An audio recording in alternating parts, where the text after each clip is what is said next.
Hello? What's the audio like though? Are we good? Does the voice sound the same as it normally does? I'm trying to work out if I've tapped into the right microphone. Oh, it's a bit... Oh, stop touching the mic. It's very sensitive, I think. Sounds okay. I sound the same. Okay, alright. Just don't touch the mic because it goes cut on, then I feel like I'm in a storm. Alright, I have to touch it one more time to put it back on its platform. Panic. Nobody panic. Okay. Alright. Hi, everyone. Let me try and remember what I said, because I feel like it was a really strong intro right up until none of you could hear me. I am authentic. This is my brand, I guess. Happy time zone, everybody. What I was saying is hello also to the replay gang. You are just as important even if you cannot be here with us at the time of recording. Hello. I was more eloquent, but that's what you get now. Someone can go back and read lips and work out. I sound like the right person? That's good to know. Angry Bear Iron works. Yeah. Okay, cool. I also mentioned that I wasn't used to my intro being only a minute and a bit long. I was used to 3 minutes, and so we got started a bit early, but I think that just gave me time to turn my mic on, so I won't do what I was going to do. We do love you, Replay Gang. Replay Gang is best. Well, no. Okay, no. Love you all equally. No. Okay, let's start off with a little Eggy update. Sometimes there's calls for the Eggy update.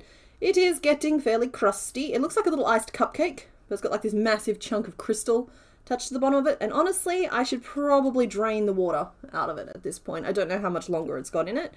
It has not formed any kind of logical anything. It's kind of just like a puck of crystalline type shape, and then this weird little frosted crochet thing on top.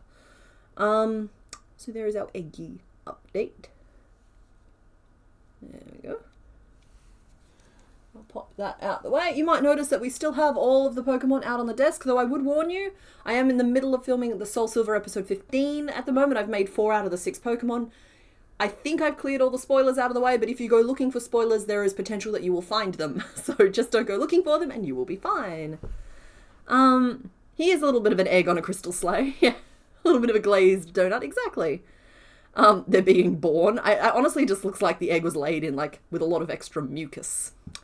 So, you're welcome for that image. Everyone else is going, glazed donut, cupcake. It's like, nope, mucus. Yeah, I have all of my Gen 1s. Would you like to see the current state of the Pokédex? Poor Gyarados didn't get finished, but...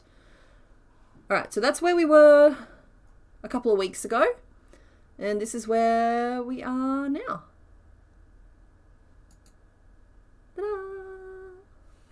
And that little coming soon is related to this fella, who we may or may not... Oh, sorry, you cannot see. I just pulled the box onto the screen.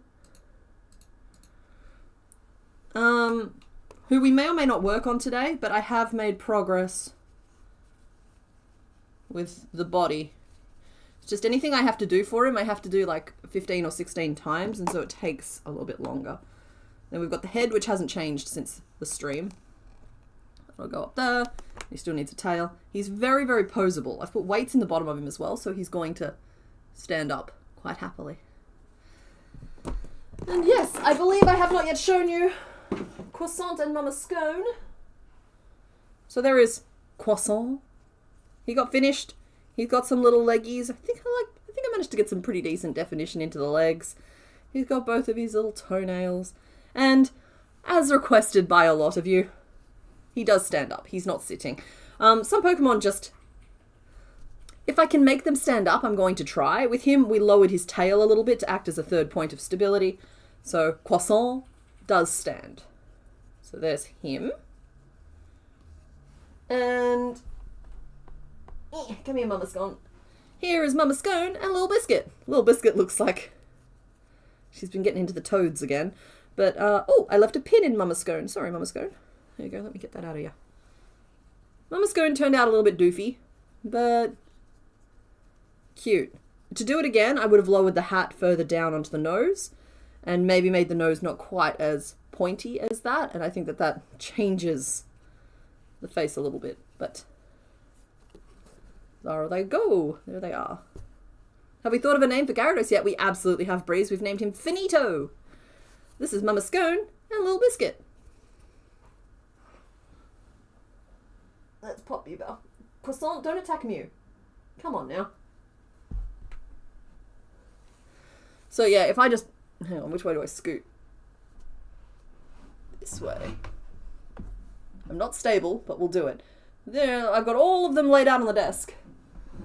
While I work out what shots I need to get for that video. But yeah, so today, we're not doing Pokemon today. We might work on Gyarados a little bit. We are going to do some sketching, some idea generation.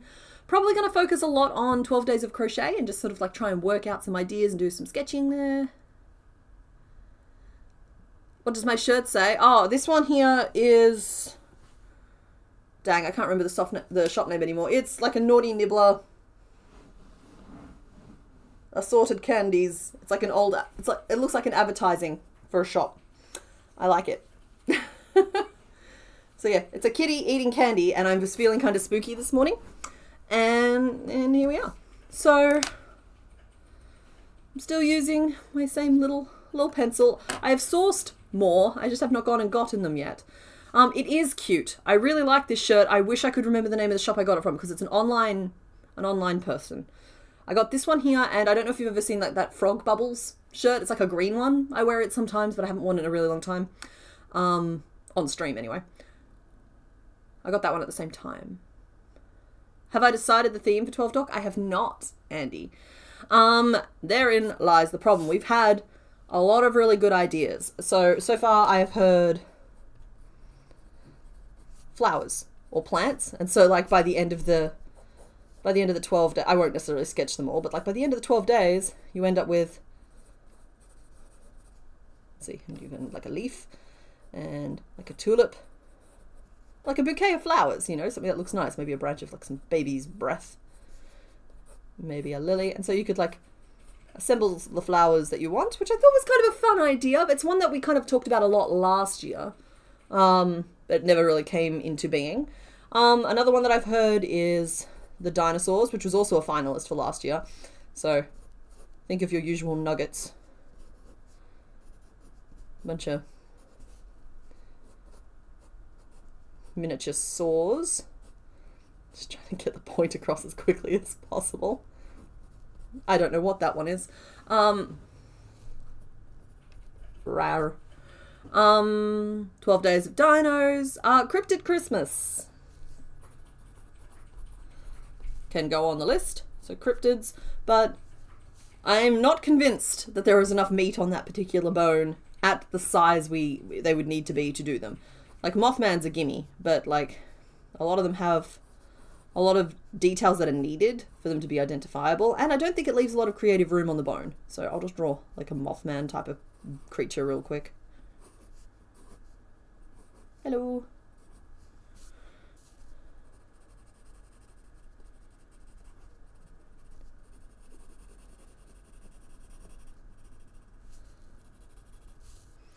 There's also an opportunity here for us to go back to Mischief Gang. And I know that we've already done raccoon, ferret, skunk, but minier forms of each of them, plus possum and rat and squirrel and quokka, and just like, I feel like there is room there for Mischief Gang to be a whole theme, though I'm worried about, you know, going back and anyone who wants to make a raccoon has probably already found and made that particular raccoon, you know? So I'm worried about that limiting the health of this particular series. I'm just drawing a little raccoon really quick. And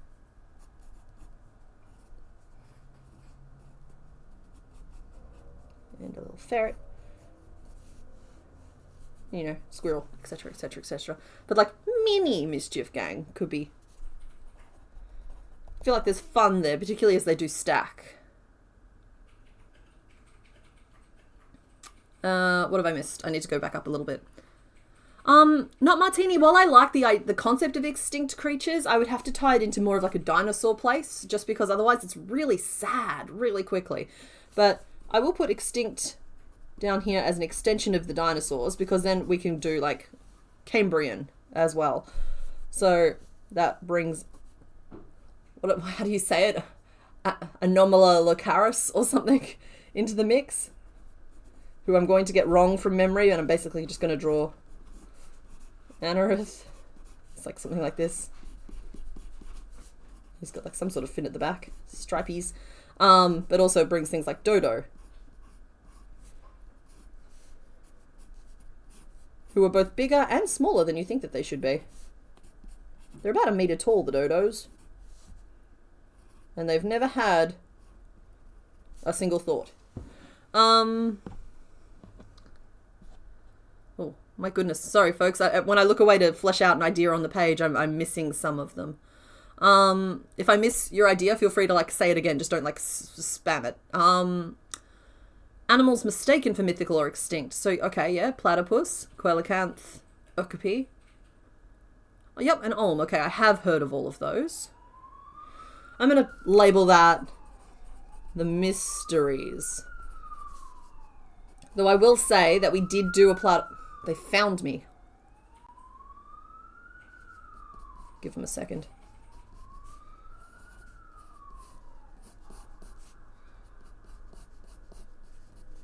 Anyway, what I was saying is that we did do a platypus during that first 12 days of crochet, because, of course, the theme was Australian animals. So there is already a platypus. That is a terrible platypus. But there is already a platypus out in the world. Of course, coelacanth is just like sleepy fish. I think I'm just drawing relicanth from Pokemon. I assume that there's a lot of crossover there.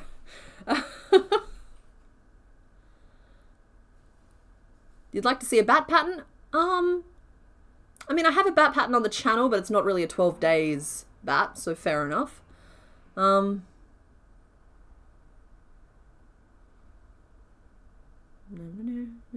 Sorry,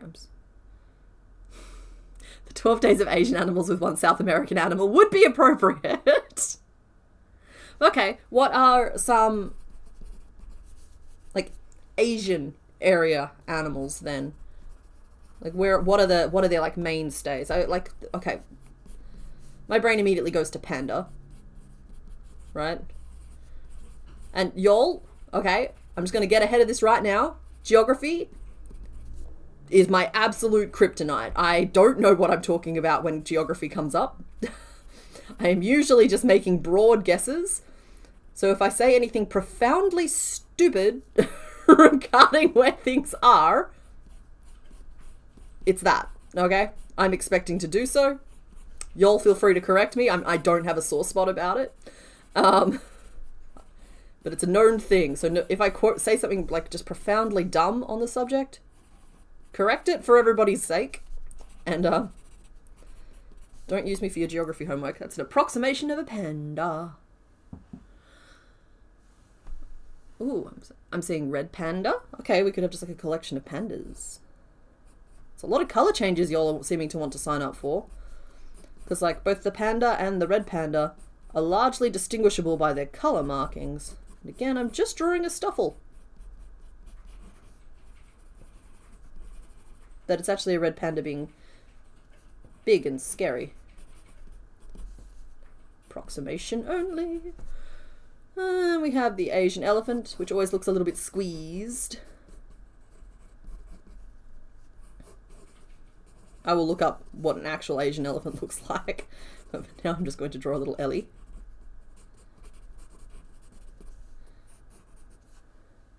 Potentially a peacock? Tanuki. Tanuki, red panda, and raccoon all have a lot of crossover. I don't know how I would distinguish between them all if we were making them as minis.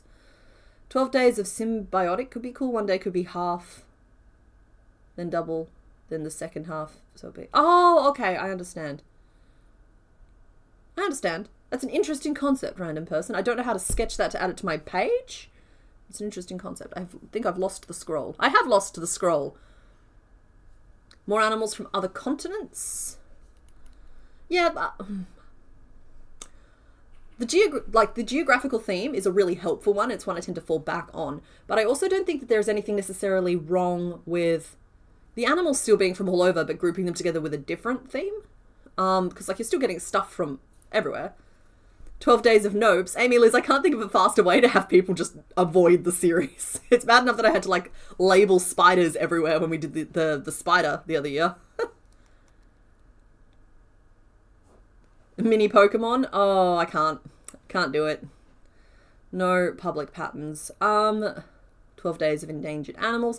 I think that's really sad though. We have talked about what were we calling it? It was like resurrected animals, basically animals that were endangered but aren't anymore. I thought could be fun. Birds. 12 Days of Doing Much Better, yeah. The 12 Bears of Christmas could be funny. Birds and alligators are symbiotic. Yeah, but birds I feel like are symbiotic with everybody. They're like constantly just picking bugs off whatever. 12 Days of Not Bears, where you crochet animals that are named bears that aren't bears. Okay, so that's like what, the koala bear. Is the panda bear a bear?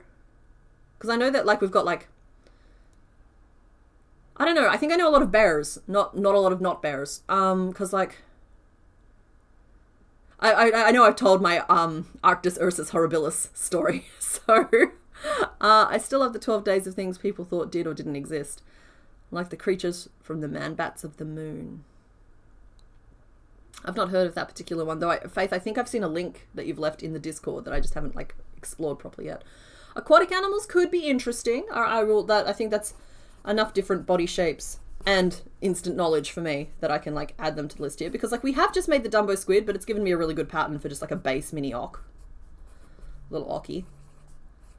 Go with like a Pacific Northwest one or something, or is it just called a Pacific octopus, something like that. The big orange fellas. And crab. Who doesn't love crab? And I am thinking this year that, okay, so I understand that people appreciate the challenge inherent with this particular series, right? Because like they're an absolute gauntlet of techniques, or at least they have been in the past.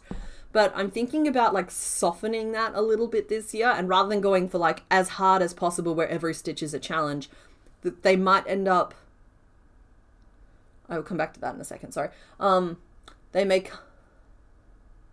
might make them slightly larger, but like still within like the same time frame. Like the way I do it is that I need to be able to film the whole pattern in less than an hour, ideally filming it in 30 minutes. And that's me with all of the familiarity with the pattern and how quickly it comes together, and having done it multiple times over the months leading up to it to like get it to a point where it's ready. So I expect it would take someone coming at it cold anywhere between 30 minutes and 3 hours. And so like that's kind of the frame I put around it. But then I've realized recently that like with the Dumbo octopus, that also fits that particular criteria. I filmed that. It took me just over an hour, but like with some small adjustments, it could have very easily been turned into a slightly smaller version that would have easily been done in this phase, and it's easier to do. So like that is a thought I'm having. Now, Apple has now said in Discord that, and they have correctly identified it, the shirt is from the Sugar Bunny shop. I purchased 2 shirts from them. This is not sponsored content, but just to the person who was saying that they liked my shirt, it is from Sugar Bunny shop. That is correct. Am I thinking bigger patterns or simpler patterns? Yes. Loot. Don't get me wrong, I think that there's still plenty of potential for some difficult elements to be incorporated, but when I'm thinking about things like the Praying Mantis from last year, I don't want all of them to be at that level of difficulty. I would rather have something a little bit more on the fun side, because I still think that the crowning achievement from last year was the snail. I feel like the snail was relatively accessible to everyone. It still had a little bit of that technique in it for the antennas and the little, like, I can't remember what I called them, but the frilly bits. The snail was like the ideal thing of what we're trying to do here. 12 days of potatoes. Nobody needs that, Andy.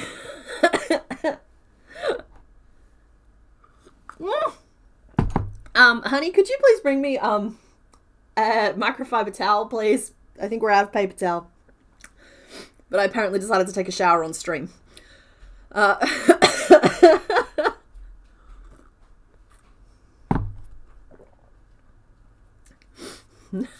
We're okay.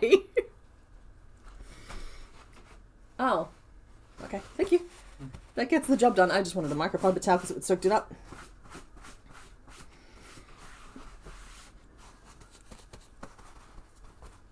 So how's school? 12 days of tapeworms. No, devil in the details. We discussed this. We would do 12 days of adding a foot to the tapeworm and then a bonus day of adding the 13th foot because it has to be a 13-foot tapeworm. Can I just cheat? 12 days of tiny 12 days of tiny? microscopic animals, you know, that you have to look through a microscope for. But they're really, really cute little things. You don't get to see them. But I feel like microbes have already kind of really done that, and they've done it really well. And so I would just like not want to like tread on their turf because it would be really. There's microbes? No, but Microbes is a plush company that does exactly what you're talking about. But they've No, not like viruses and bacteria. Bigger than that, like the tiny, tiny animals, like the tardigrade, which is an animal. Oh, don't say tardigrade on stream. You'll set them off. 12 days of spin the wheel fruit dragons.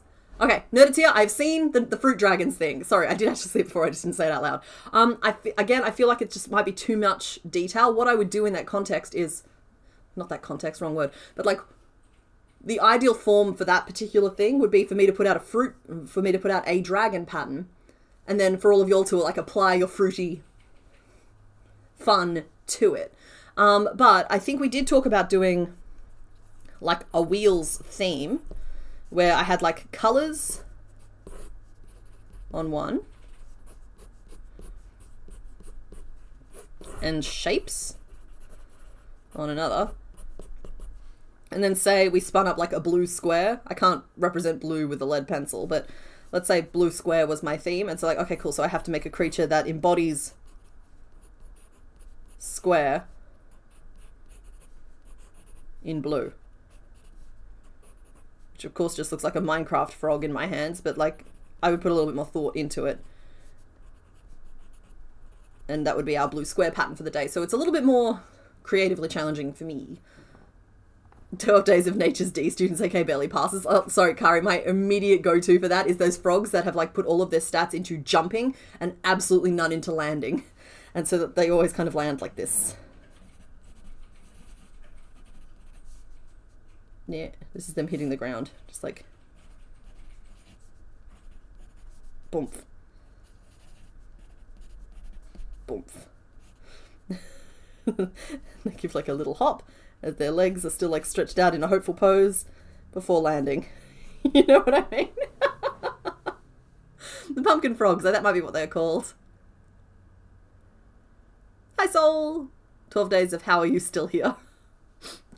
Squog was a legend this year. 12 days of square animals. Yeah, true. Oh. 12 days of spookiness. I mean, there is potential there. I try to like, I don't know, maybe. 12 days of things that should not be kept as pets. Here, have a crochet pattern with a side of judgment. Because, yeah, I don't know if everyone would draw the line in the same place. Yeah, I know that the lions and tigers and bears, oh my, are, just, yeah, chimpanzees though, my goodness. Oh, I just, no, absolutely not.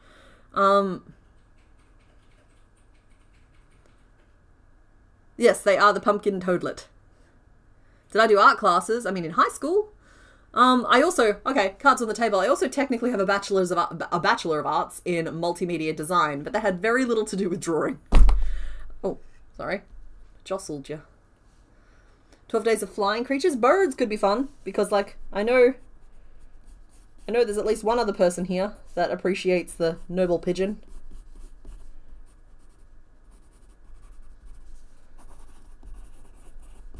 I'm writing birds, but all flightless creatures would apply to this.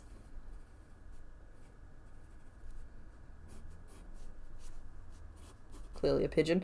And then we could also do things like Majestic Fairy Wren. This is not a good rendering of the Majestic Fairy Wren. They are far cuter than that.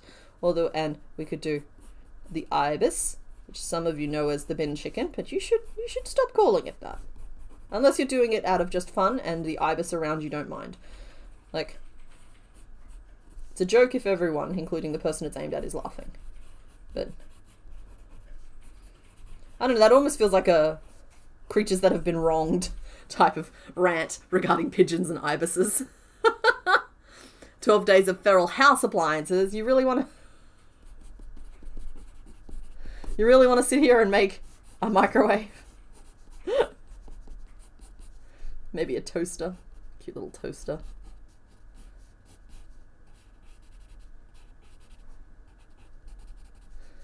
I don't know, what else, what are some other... refrigerator? That's just a big silver box as well.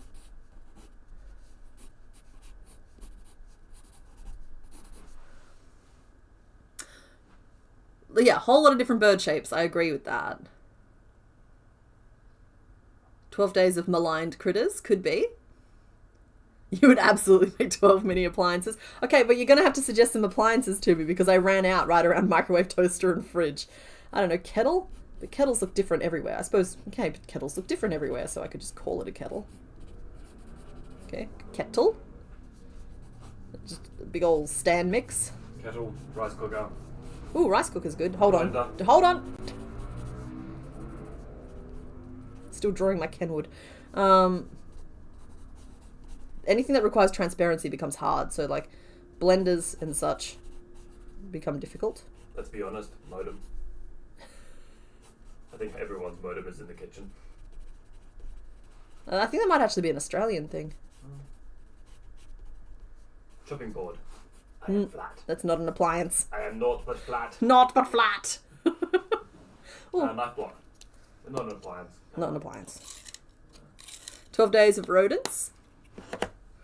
Yeah, I'm perpetually surprised by what does and doesn't count as a rodent. The feral blender.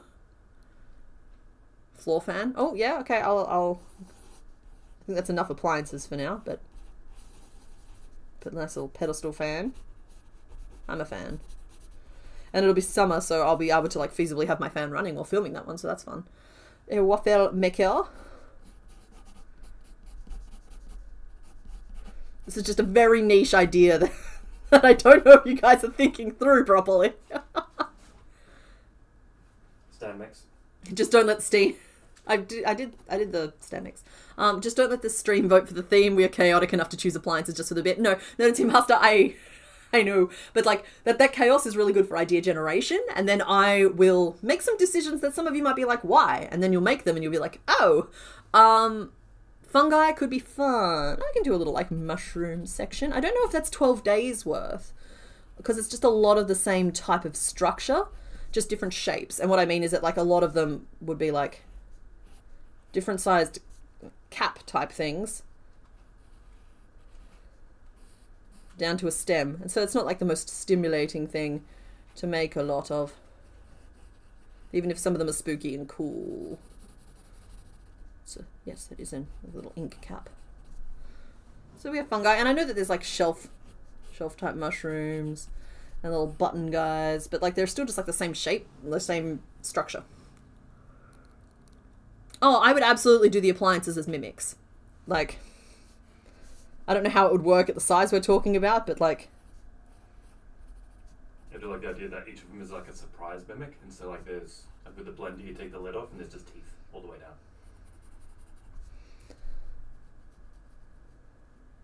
It's just a tongue sticking out of the fridge. Yep. There we are. That's not reading very well on camera, but like there are things. Oh, pollen and spores is an interesting one, but I don't know how to draw any of them. And I'm allergic. And I'm allergic, yeah. Oh, Night Breeze, thank you for hanging out. 12 days of cartoons. Yeah, Sammy, except I try and stay away from IP, which is funny here on the Pokemon streams, but yeah, I do try and stay away from IP. Please don't forget the feral television. I immediately went to draw like a 90s box television, but like, okay, here we go, we'll modernize it. Don't sit too close to the television. I'm not going to get square eyes. No, I'm not worried about that. Timmy, back away slowly from the television.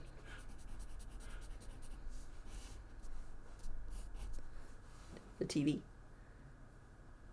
Allergic to drawing pollen and spores? No, just allergic in general. 12 days of allergies.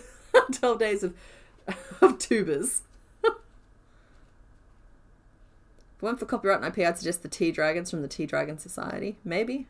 Again, though, I feel like those might be a little complicated. Like, just from reading that, I feel like they're going to be way too complicated for what these have to be. National animals. Like, if you look into your geographical analytics and pick the top 12 countries, pick an animal from each. Ginge/Corey, I appreciate you sending through the weird mushrooms that look weird and cool, but I still have the same objection to them in that I would approach them all the exact same way. It's just a matter of changing where the increases go, which isn't very stimulating.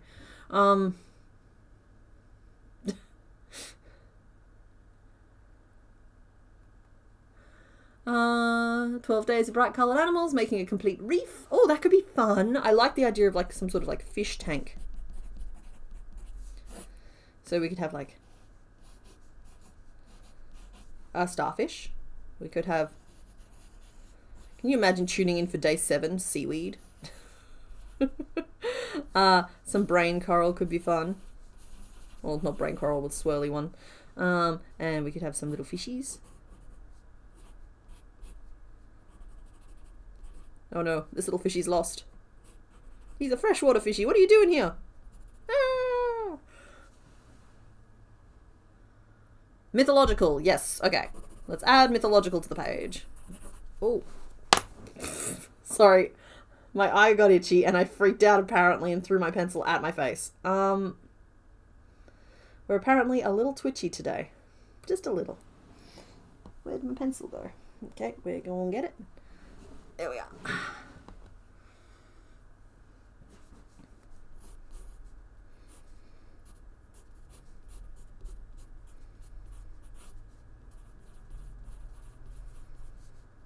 Yeah, little treasure chest. Mythology! Okay, go-to thoughts here are... Let's see, we have...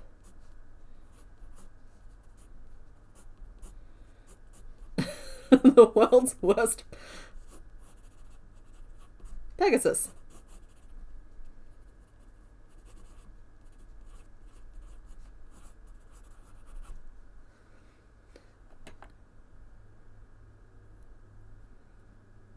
A terrarium could be a lot of fun, and you'd flesh it out by doing a couple of different plants, a couple of different bugs.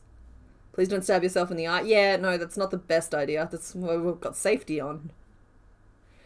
Manticore. Is it more of a Scorpicore? Again, I'm getting the feeling that y'all want a whole bunch of colour changes this year, and I'm not sure that you're really thinking it through. I'm happy to provide the torture, but y'all are signing up for it. Wow, I don't know why I'm struggling so hard to come up with mythological creatures right now.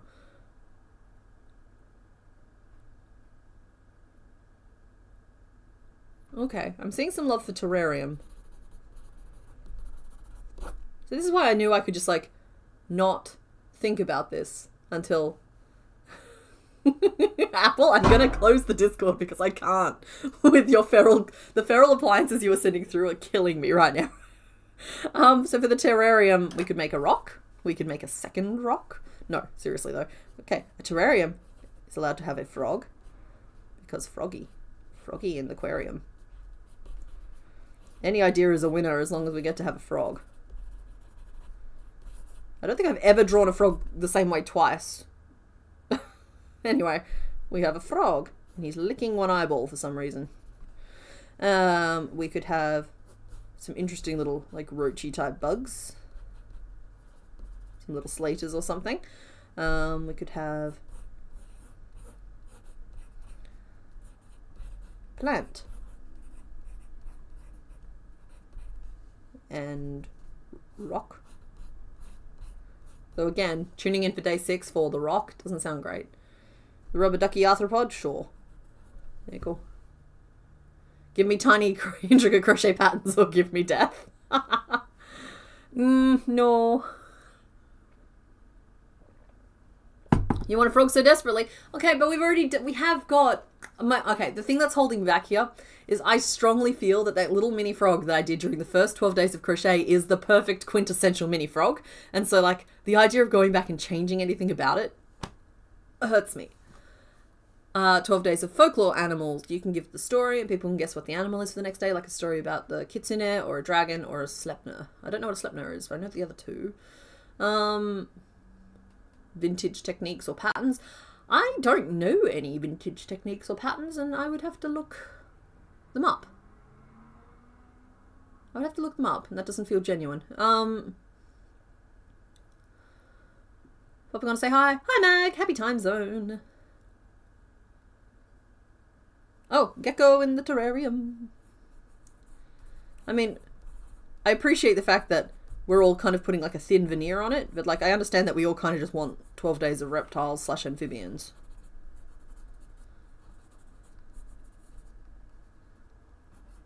Limp.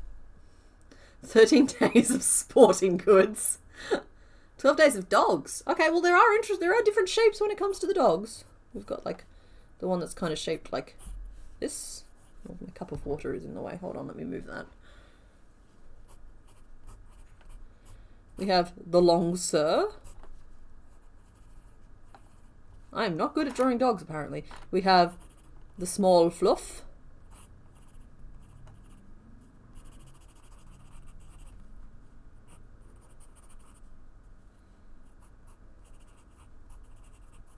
For some reason I've shaved the legs and tail off, but here we are. We have the noble companion, which is just more like this.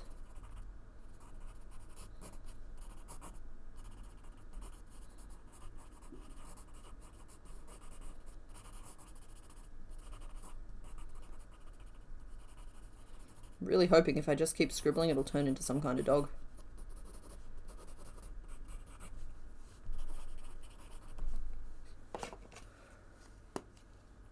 There's a few vintage pattern library websites. Oh no, they sound interesting. I'm just not interested in presenting somebody else's patterns as my own.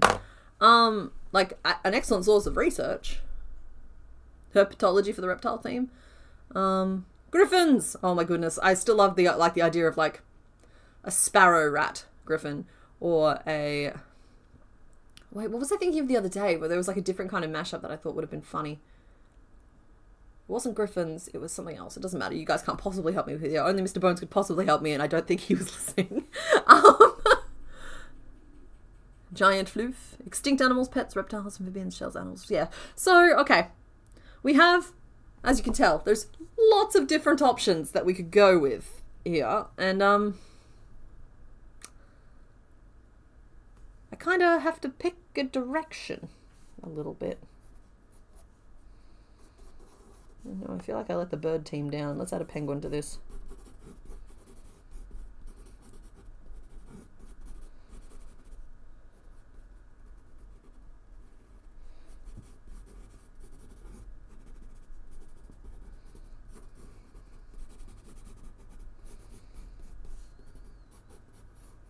Because this isn't the only question that I have to ask you guys today. Just not sure if we're 12 days of organs. 12 days of 3 animals combined via wheel spin. Goose griffin. CK is any particular critic calling to pigeon rat. I'm just reading chat. That wasn't my answer. Yeah, I've thought about doing pets in previous years. So like dog, cat, rat, you know, like all of the standard ones. And there's also like frog and snake and pigeon and...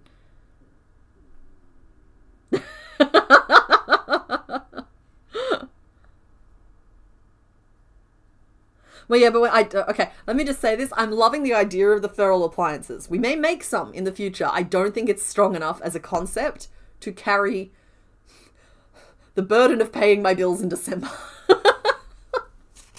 So, all right, I'm going to turn the page on this.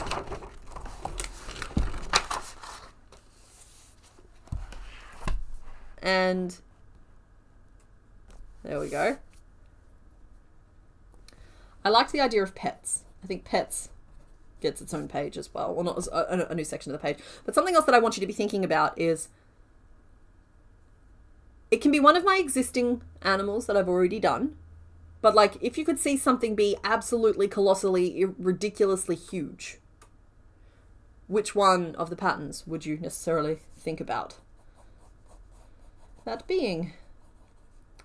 Don't know why that sentence came out so haltingly, but I think I was just trying to phrase it carefully.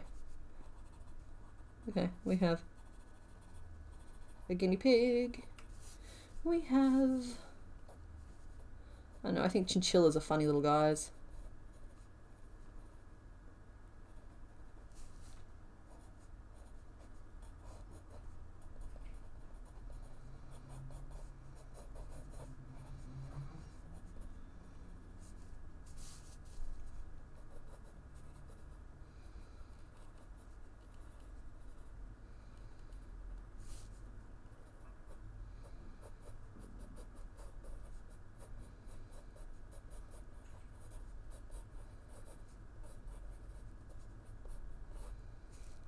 The Sphinx cats, like the hairless ones, do they have tails? I feel like they have tails. I feel like I'd have to put him in a turtleneck.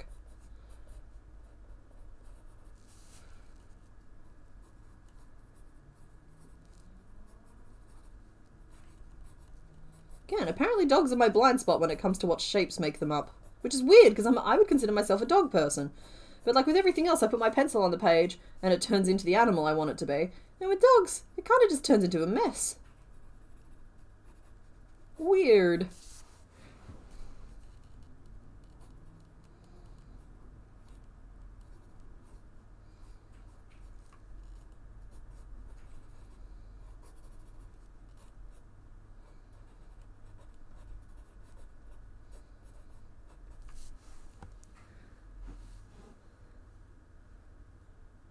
Night Watermelon, thank you for hanging out. Giant Pegasus, large enough to sit on. Yes, Sphinxes have tails. Excellent. Oh, Hedgehog. Tiny bearded dragon. Giant screaming opossum.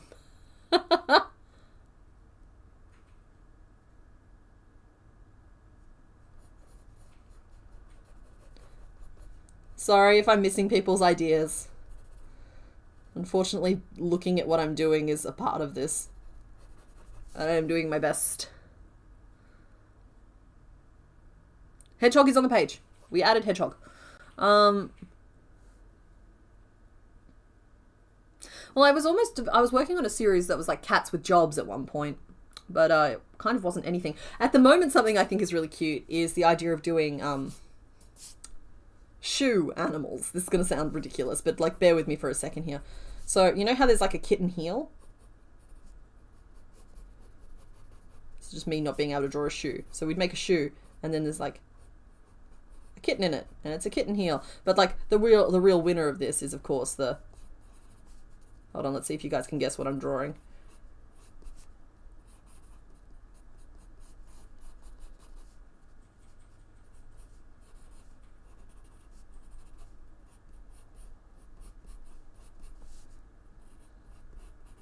Just realized that I've set us up for a lose-lose situation.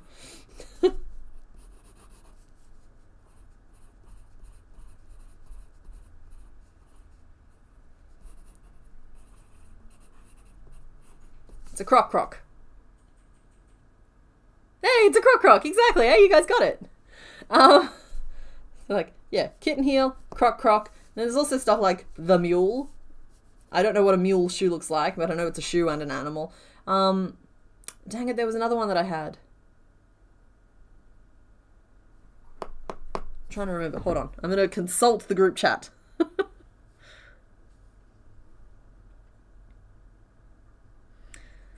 Oh, it's a bit of a long scroll, though. I don't know if I should do this. Alright,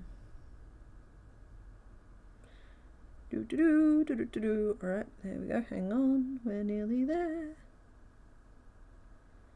Bunny slippers, y'all.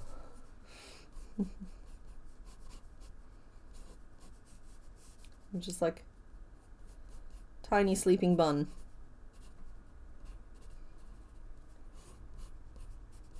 Bunny slippers. Teacup chihuahua. Flip flop frog. Oh, it doesn't have to necessarily be a shoe. It's just it came about because I was thinking about shoes. What are we doing right now? We are sketching some ideas for the 12 days of crochet. We're just kind of just hanging out, frankly. We're hanging out and doing some idea generation.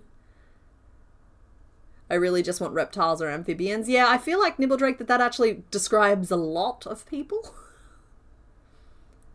In crochet, can't anything be a frog? Yeah. Oh, teacup chihuahua. The cool thing about mythological creatures is that the parts would be kind of interchangeable. True. Oh, okay, cool. We've got some more creatures coming through now. So Kraken, Griffin, Phoenix, Chimera? I always feel like I say it wrong. Hippogriff, mermaids or sirens. I'm going to stay away from anything that has any like people elements because I hate it. Centaur, Bigfoot. Oh, does Bigfoot count as mythology? Because I kind of would have put him in the cryptids category. Alligator. Oh, an alligator purse. Is that too close to a croc? But, like, snake belt is funny. Oh, is it? Or am I making light of the fur trade? Because at a certain point, I have moral problems with it. 12 days of the Circle of Life can make all kinds of creatures. I want them to be able to eat each other. Well, at one point I was going to do, like, the old lady who swallowed a fly, right? And so, like, on day 1, we make the world's smallest little fly, and it just, like, escalates quickly from there, because it's, like, fly, and then it's... I don't know how to draw a spider. I'm doing my best.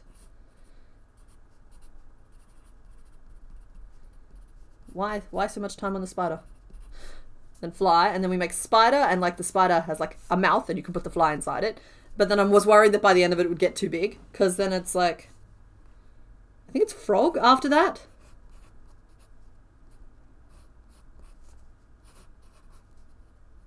Yet another rendition of what a frog actually looks like. Go me.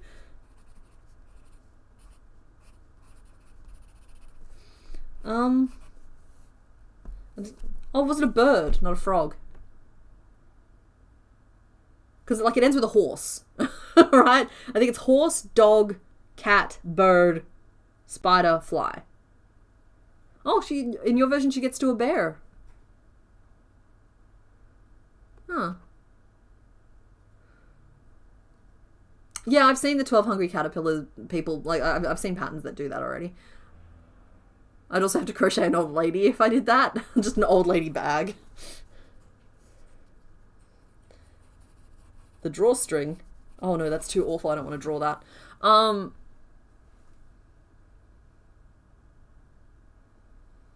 I could do a Dungeon Crawler Carl theme, but it feels way too niche, and I would be worried about doing spoilers. Because, like, I'm trying to encourage everyone to read that series, and I don't want to spoil it before people get to it. So, like, there's some really obvious things to make, but if I'm encouraging people who haven't read it for the first time to read it, it'd be really hard to talk about some of the choices I've made. Because some of them are from, like, book 7, and I don't, like, in fact, one of them I can guarantee that I want to make is from book 7, and I don't want to spoil it because the joy of discovery is a big part of that series. Okay, I missed goat. And there is no frog. But anyway, the old lady. And, like, okay, it's kind of giving up the ghost here because you'll all know the answer. But, like, the fun of this series here would be trying to guess the theme. And, like, people would come up with food chain or whatever, but, like, the theme would be the old lady who swallowed a fly. Yay! People reading that series is always a good thing. I want things that I can't just Google and find 80 patterns for. So some very low-so folklore things. It's an 8-legged horse that belongs to Odin in Norse mythology. Okay. 8 legs is a big demand from a no-so pattern. Non-traditional farm animals.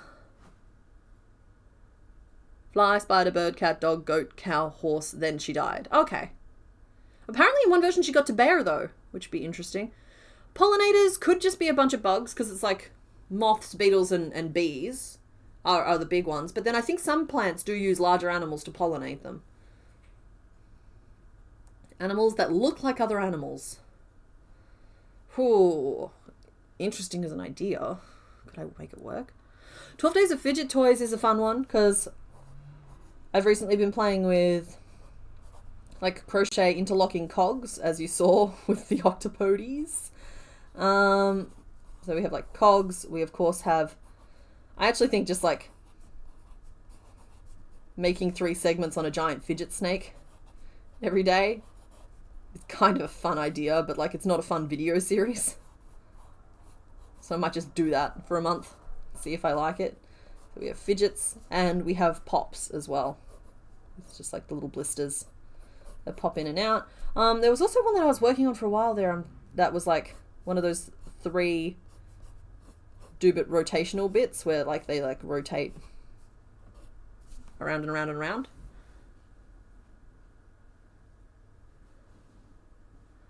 Bats. Oh, bats and birds are huge pollinators. Okay, thank you. Good. Excellent information. Yeah, I heard that about magnolias. I didn't remember that it was magnolias specifically, but I knew that there was a type of plant that exclusively used beetles to pollinate themselves because bees weren't there yet. They hadn't evolved yet. Oh, okay. We can add geckos and such.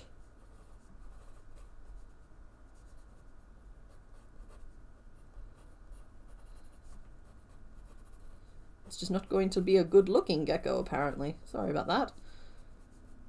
It's just they're such a flat creature, it's kind of hard unless I draw them halfway up a wall.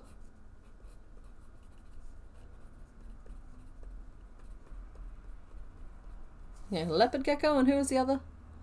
Oh, and rat. Little ratty.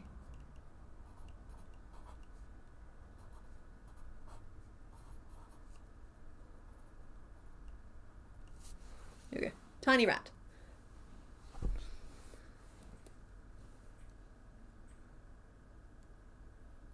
No, I appreciated you telling me what he was. I agree. I don't think he can be low-so. I do try to go complete, like, my goal for these is to make them no-so. It's just, then I allow myself a little bit of leeway. If something is going to look really cool, but be like 70,000 times harder, or we could just get out a needle and thread and do 2 stitches, I'm going to go the needle and thread route. Ice Age creatures, carnivorous plants. See, I think carnivorous plants could be a fun one, because, like, let's see, we've got... I think I'm just being influenced unduly, though, by the fact that I've always wanted to make a Venus flytrap, and for some reason haven't. I always thought the piranha plants were the coolest part of Mario.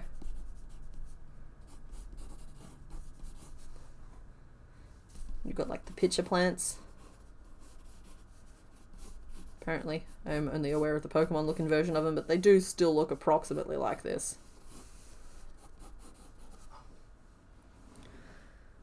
Like a rat in between strawberry and hocus crocus sizes.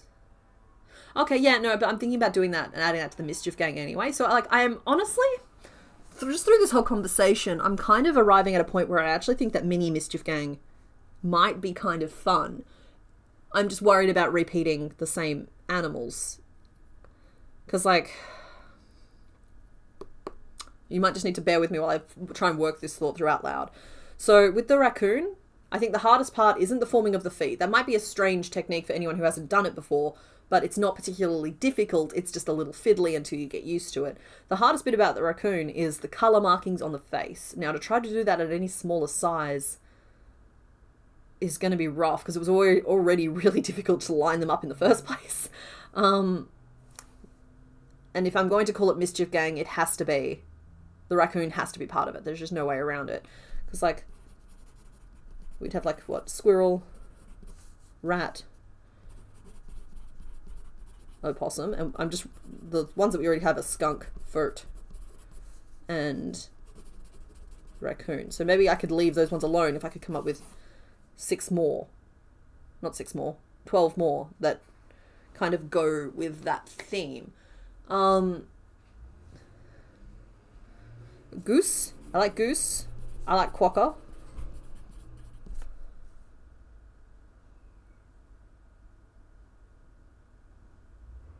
Pigeon. Okay, I don't mind pigeon. Honestly, any kind of cockatoo. Because, like, they will chew through your wires just because they can.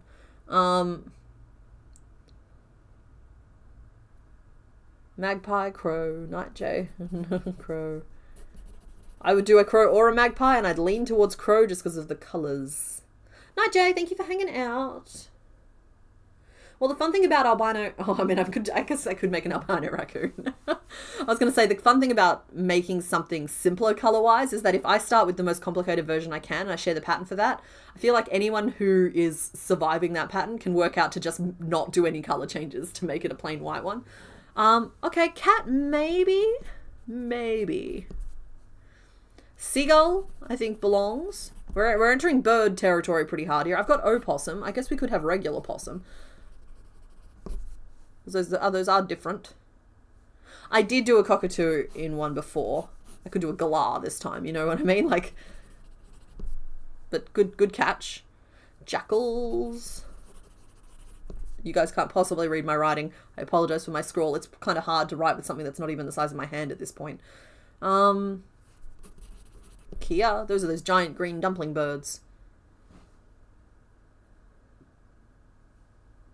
I meshed a lot of colours together when I did the Mischief Gang to be exclusive floral yarn and black yarn. Oh, noted here. Were yours the ones from the last video slideshow where it was like... Yes, it was. I definitely saw them. I definitely have a mental picture of those.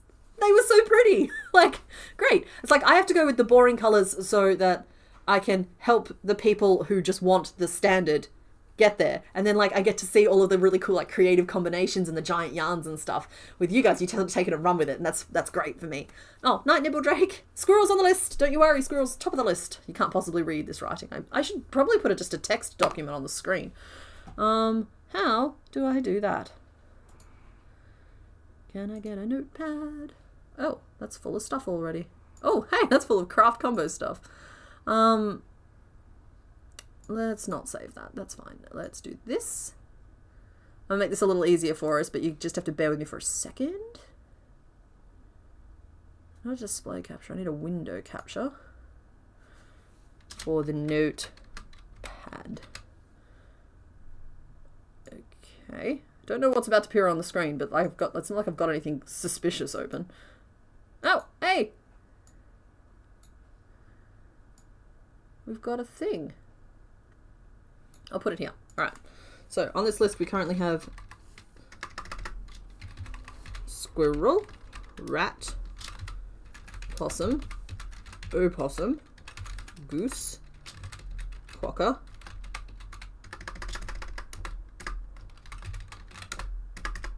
pigeon, galah, possibly cat, possibly jackal. We had Kia. We had crow, seagull,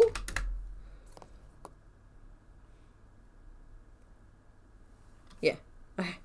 12 days of more colour changes. It starts as 1 colour, then 2, then 3, all the way up to 12 colours. What makes an animal part of the Mischief gang? Okay, it's the spirit of the creature. If you just know if you're leaving something... Oh my goodness, the text is so small in this document that you can't even possibly read it anyway. It's just like... Oh yeah, cool, Pamela. I was literally just noticing that.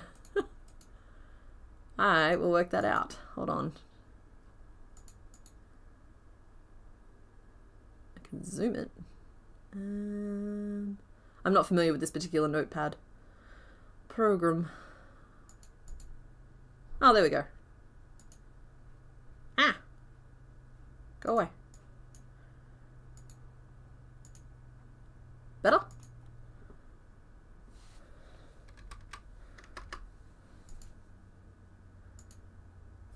Yeah, cool.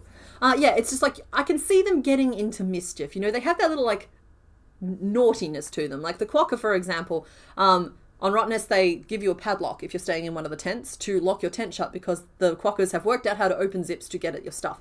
I actually think bears might actually belong on this list because I understand that there is a massive crossover in the national parks system where they can't design a bin that is both hard enough for bears to open that they can't open it and easy enough for tourists to open it that the tourists can open it. So, gotta put a bear on there. Fox, maybe, but I think of foxes as more like wily. They're not so super mischiefy as kill all your chickensy. Right, so the ones we have already made, I'm hesitant to do again. I'm not saying I won't if they turn out like a completely different size. Sorry, it's making me like manually resize the text every time. I don't know how to fix it. I'll work it out later. And let's just chuck a bold on that. So I potentially won't release new versions of these ones. Oh, we talked about octopus being on this list too.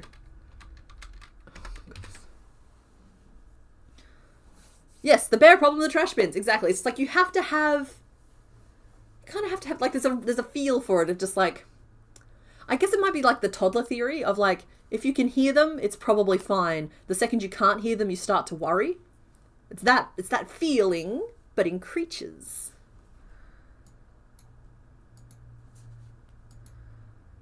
It's actually driving me batty.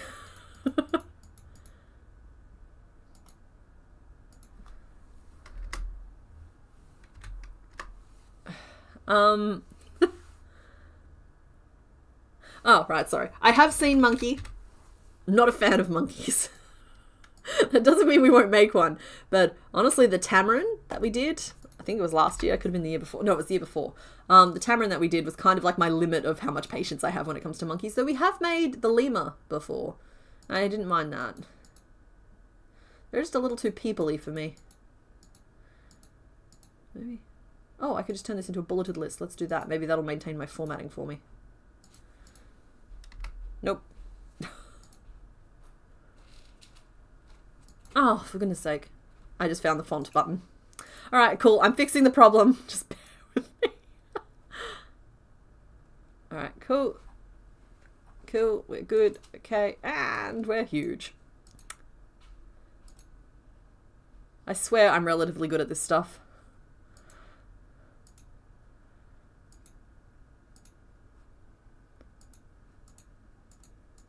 Okay.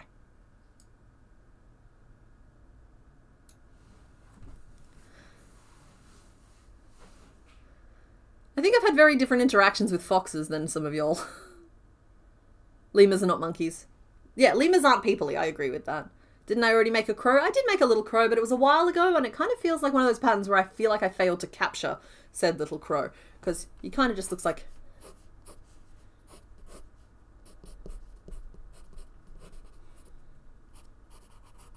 And like, if I let the fact that I'd already done a creature before stop me completely, then we'd never have any more frogs. So... You can't see what I just drew because it's behind the digital list. I am sorry. There we go. Yeah, not necessarily as a no-so or a low-so. Also, it's just like, sometimes it's fun to revisit things a couple of years afterwards and just see if I do them differently. The reason I haven't put Cockatoo back on this list is because the way I would approach it now is the same way I approached it 4 or 5 years ago. So it kind of doesn't make sense to revisit that. Whereas, let's see, what's something else on this? We've done a million cats, and every time I do them differently. We've done a bunch of frogs and lizards, but like I keep finding different ways to approach them and different shapes to make them. Hey, good job finishing the Dumbo octopus. Yep, sorry, I moved the notepad. Geese are menaces. They are. Hyenas, maybe. Meerkats, maybe. These are just some interesting little extra ones. Oh good, we're back to being small again. I don't know why it's doing this. Alright, I'll put magpie next to crow. I will. Nope, that's just crow again.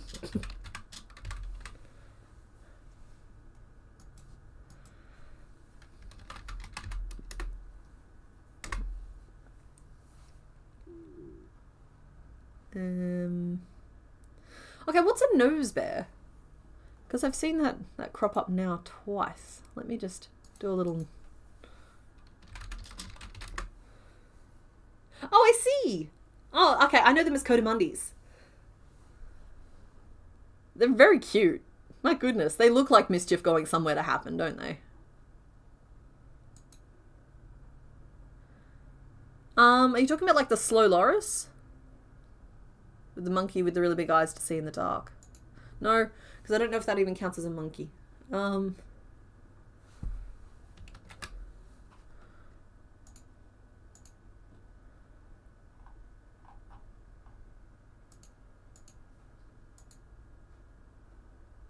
Alright, I just did the Control A and formatted the font, and it's still showing me 2 different sizes. And it's fine. As long as you can read what's on the screen, I will get over it. It's one of those things where I'm just like, this program is not behaving at all like how it should be, which is very strange.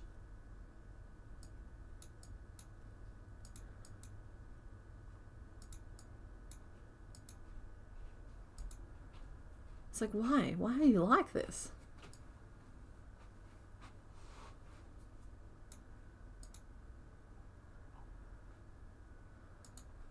It's like, I miss my old text doc. Like, this is some stupid Copilot thing. Have you all seen the elephant who steals a guy's hat and then pretends to eat it? Yes, I have seen that.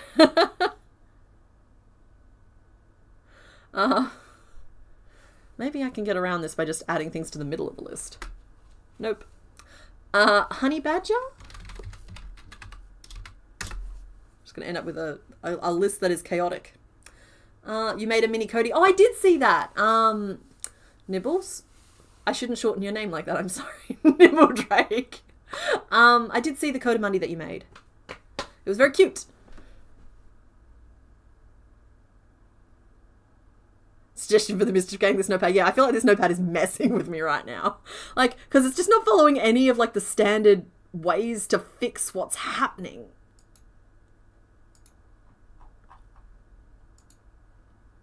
Body. Okay, it's all been changed to body text. Just a little on the small side. I will now make that body text a little bit bigger. And this will fix the problem. I am confident because I am setting my intention. You wait, it'll behave itself now because I've told it to. And it is. Look at that. Dolphin. It's just, now it's working because of course it is.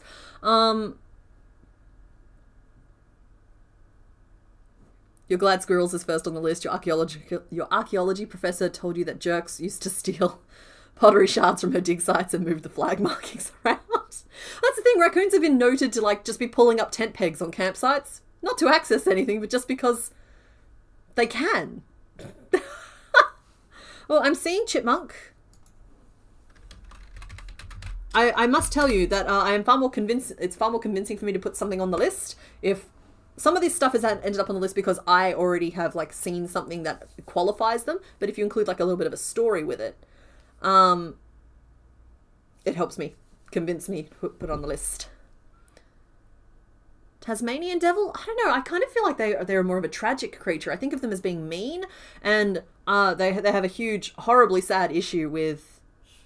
There's like some sort of disease or cancer that's spreading through the whole like it's just like my go-tos for that isn't oh hey fun mischief creature, it's like oh sad bad. No, these aren't meant to be terrifying. Oh, swans. Sorry, I now understand the context of the terrifying question. I don't know if I'm counting geese as mischievous. I don't know if I can count swans as mischievous. What I meant to say was if geese are counting as mischievous, then swans technically would as well, but I would not include swans in mischief. But for some reason, I think geese belong. I think it's because of that Untitled Goose Game. Geese have better PR. Someone's like Hot Fuzz. She had to explain they were stealing 18th century pottery samples on her doctoral dissertation. That is so funny, Rosalind. Can you imagine like just being like in a very officious situation like that and just being like, "Sir, it was the squirrels. They messed with our data. They have caused findings to be inconclusive. In fact, we're now pretty sure that this piece of pottery isn't proof of life in this area, and that in fact the squirrels just stole it from a neighbouring county." Like, they buried it here, sir, to mess with us. It's a beautiful day in the studio, and you are a terrible goose.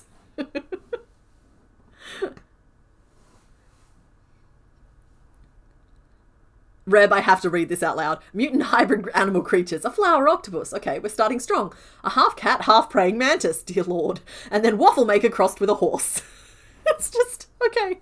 Waffle maker crossed with a horse. I have just an immediate visual that goes with that I don't think I'm going to ever in a million years be able to adequately express through the art of either dance or illustration.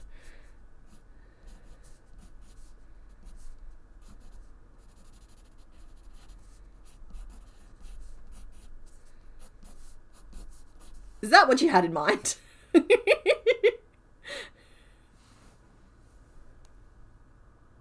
Nibble Drake, I have seen the thing. I will allow nibbles to happen if it happens. I have a bad tendency of just like reading the first word of people's nicknames and just like going with it. That's not how you visualized it, is it? Are you sure? Let's put a tongue in there just to be sure. Oh no. Waffle pony's coming to get you. Ooh, and then I feel like it's got like a giant waffle tail, kind of like Stantler.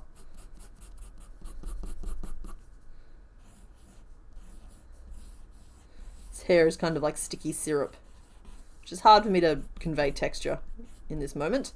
But there we are. Waffle pony gone get you. No, I don't belong on this list. Don't be silly. I'm not mischievous. I will not be... Okay, alright. I understand the spirit of that question. I was about to immediately reject it, but I understand what was happening. Okay. Well, I've already put a waffle back there, but okay, we can do one of these.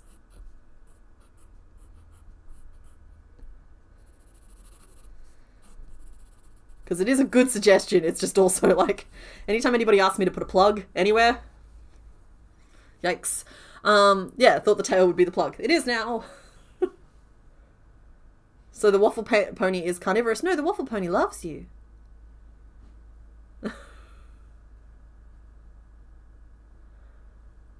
Yes, he is beautiful. He is Bartholomew, the waffle pony.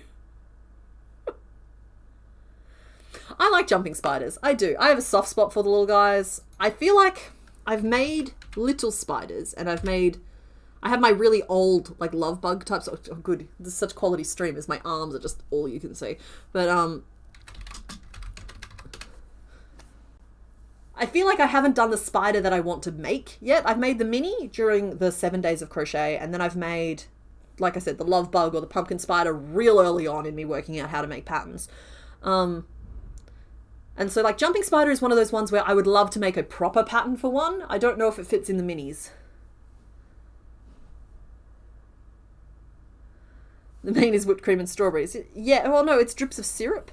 And then, like, you can also have, like, strawberry protrusions on it.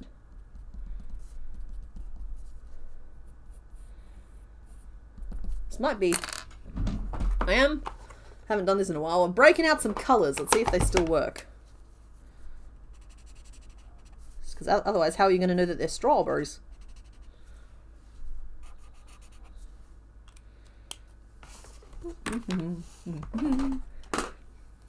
Purple doesn't belong on waffles. I don't know where my orange is. I don't know if I ever even had an orange. Yeah, a lot of people are afraid of spiders. You're not alone in that. I think I'm a little desensitized to it just because of the whole Aussie thing. But then that's a very rural Aussie thing. I think a lot of, like, people who grew up in more built up areas, like here in the city, I very rarely see spiders. I only see them when I, like, leave the awful built up people everywhere zones. Oh, snapping turtles. That's a fun one. I like that. That makes the list. Snapping turtles. Because they'll get you. Why am I putting so much effort into the waffle pony? Who knows? It's not even that good of a picture.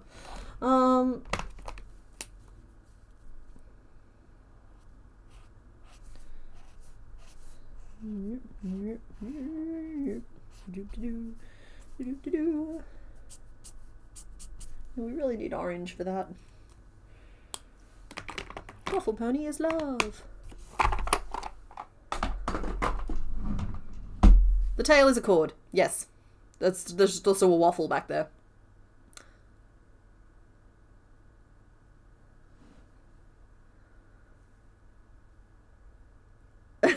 Every time no! We're not going back to the silent place. Yeah, I like spiders as well. Sorry, I say I don't interact with spiders very much. We recently cleaned our balcony, and turns out that the daddy longlegses that I was expecting to live inside, which for anyone who needs a reference on that, they kind of look like this. Right? But, like, with all the legs. But they're known for... Okay, so there is some misinformation out there, but basically they can't really hurt people, right? But they are really, really bad for poisonous spiders. As in, like, they will eat them, and they will keep poisonous spiders away while still eating all of the mosquitoes and stuff. And it turns out that they just moved on to... We have quite a large covered over balcony, and, like, they've moved out there. And I'm just like, I took all their webs down and left a couple in the corners so that they didn't leave. But yeah, perfectly happy to have daddy longlegses around. They don't even count as spiders. In fact, I actually think they officially don't count as spiders. Oh, waffle cone for a horn. Perfect.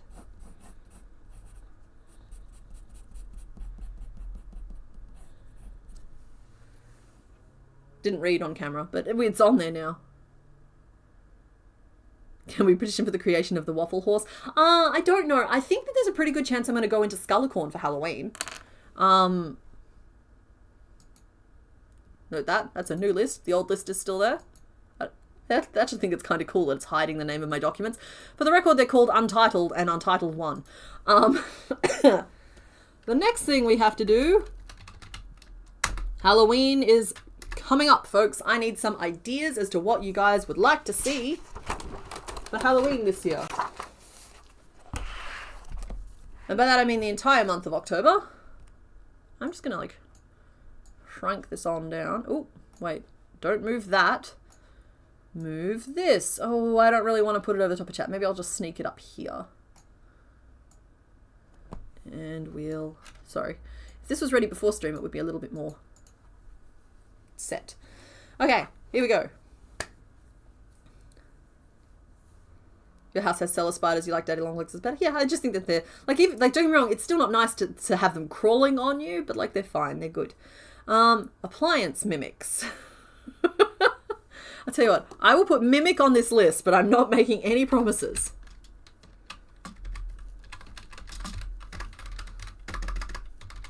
Because I was thinking, based on some of the requests that I've been getting recently, is if any of you remember Skullicorn, who looks a little bit like this. And is made in just like, I look back at that pattern, I'm just like, oh no, we need to fix that. Because like the head and neck are completely separate pieces. The ears are a separate piece. The mane is like 4 separate pieces. And it's got like a peanut for a body. And then we do like this little overlay piece where the eyes peek out, right? I think it's time she got a revision. Oh, for goodness sake, I'm drawing behind the list again. I'm so sorry.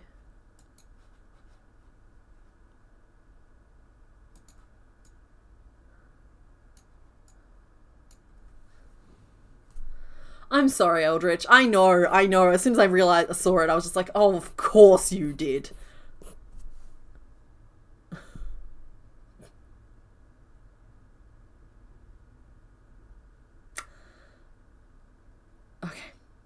But you can see it now. Sorry, there's a 30-second delay where you guys keep telling me off after I fixed the problem. And it's good. I deserve this. It'll help me be better in future. Yeah. Okay. But yeah, so we've got our Skullicorn revision. I think it could be kind of fun because we could go back through and make it a little bit more like traditional, like almost Thestral, though I don't really want to reference that particular IP. If there is a more public domain version of something like that.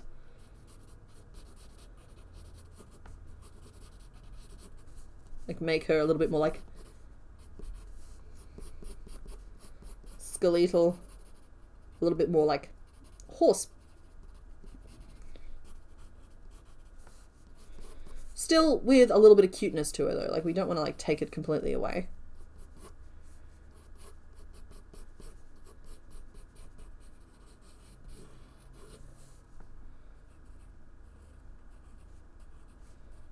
But I'd use like bone ridges instead of like actual hair.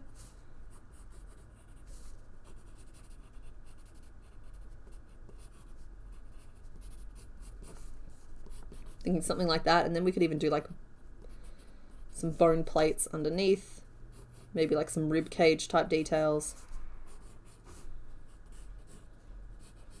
Basically, I'm a lot more willing to do a lot more than I was at the time when I was originally designing Skullicorn.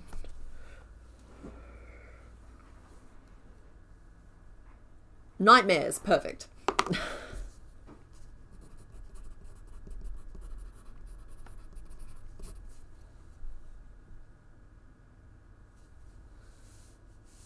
That's a good idea. I'm going to draw where the list currently is on the pad. Then I'm going to write a little secret note right here where none of you can see it. But it was on screen the whole time. Monster Mash. A wheel of monsters or classic costumes and a second wheel of creatures spin to win. Faith, you might enjoy the original series I did of that. Admittedly, I did it as like one episode where I pulled one out of a bowl on each side of exactly that. And then I drew them. And that's actually where the pumpkin tortoise came from, but it's also where we got Spookitty, was Ghost and Cat. There was Platycornicus, which was a platypus and candy corn, I think, or candy. Or might have been even, there was, the pumpkin spider was pumpkins and spiders. There was, who else was in that series? Was Skullicorn part of that? Because that was skeleton and horse. So yeah, I did that theme once before, but like, yeah, I could absolutely do that again if we wanted to. Would I revisit my jack-o'-lantern, as in the monster pumpkin? I hate that thing. I hate that thing so much. Skeleton dragon? Organs. Organs are just a bunch of squishy pink things. Random person, I'm really sorry that you're out of the chips you were snacking on. Because, like, That's the worst, particularly if you weren't ready to be done with them yet. It's like you hadn't enjoyed them enough, and so you reached there for thinking you had one left, and they were just gone. You want a capybara dressed as a ghost.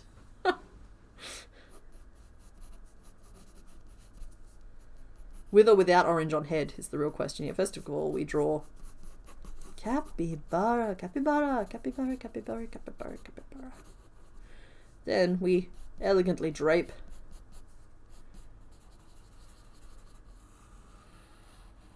a sheet over the top. We'll give him some little cutout for his ears so he can still hear us. Actually, you know what, capybara ears are more like this. And he's still got the orange on his head because that's how you can tell.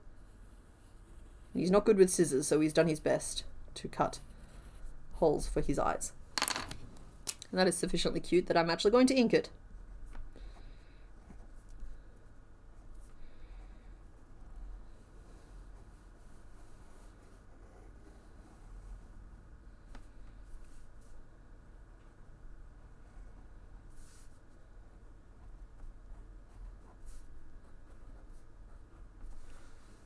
Capybara dressed as a ghost.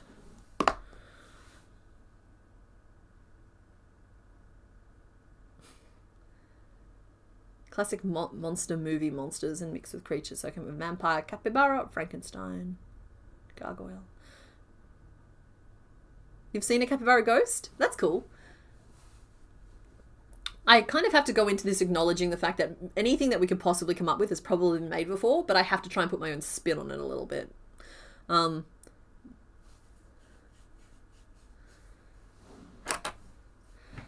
Skulls are always a really popular one. Like, I know a dragon skull kind of thing was a really popular idea last year. I don't think we did it. No, we ended up doing the Grim Squeaker, and we did... Was the bat last year? I feel like we did bat and Grim Squeaker last year for Halloween. Whereas like the year before I obviously did the Haunted Tree and Hocus Crocus. A carnivorous plant I think would be really fun.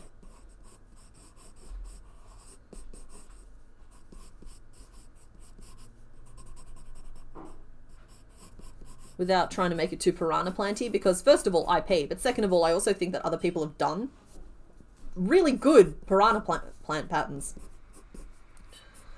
Like, there's absolutely no need for me to insert myself in that particular conversation.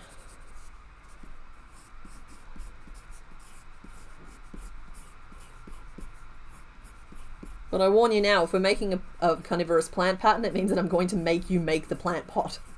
Because I can't handle the idea of it just being like this disembodied thing without its roots. And I'm like, yeah. So we'd have to make something for it to live in. Even if it's a bucket. There's something kind of scary about a plant that's dragging itself around in a bucket. Tiny vestigial eyes. But they're actually just light receptors. And oh no, he's friendly. He wouldn't eat anybody. But actually we've made the head completely hinged. So it like hinges all the way open. Oh, Night Henriette, thank you for thank you for joining us. Thank you for hanging out. That's what I normally say. Let's add the Jerboa to this. I know of them. I don't know of their Mischief. I will have to look that up. Huh. Wait. What?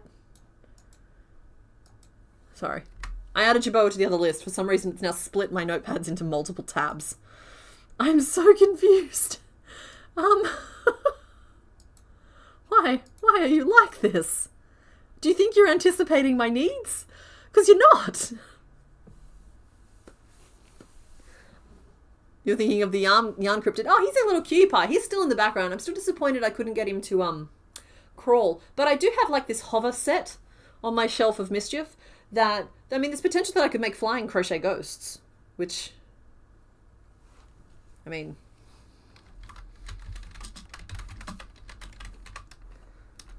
at least deserves to be explored. You did not see the secret! Lies! Lies and subterfuge!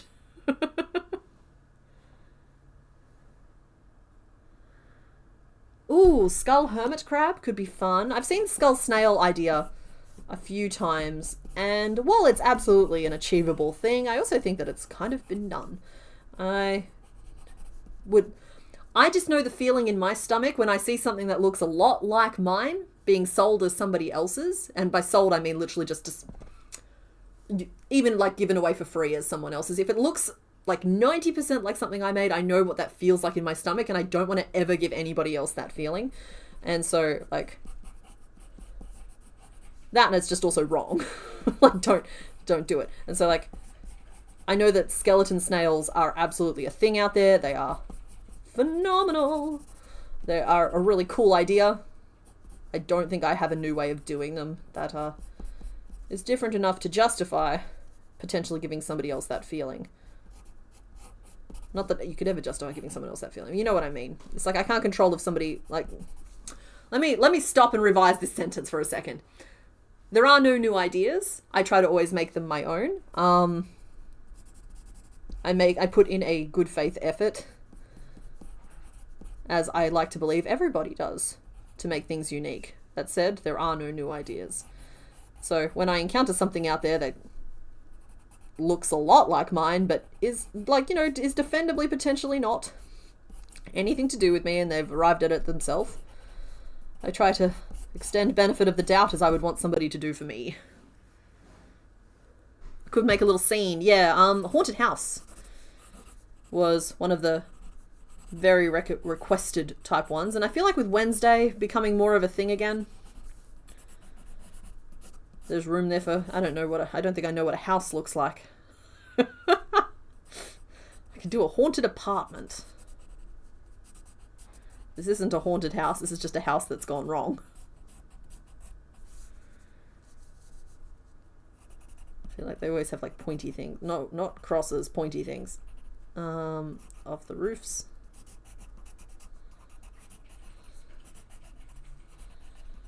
And like an attic window. Baba Yaga's chicken hut. I've seen that idea so many times and I don't know if it really gels with me. A chicken hut in a little scene, potentially, like...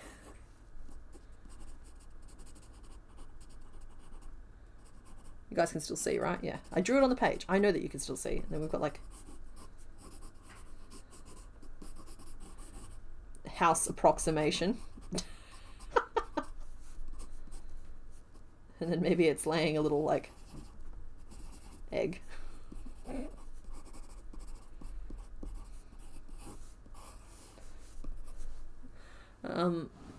Haunted duplex. One side looks haunted, but if you flip it around, it's gingerbread.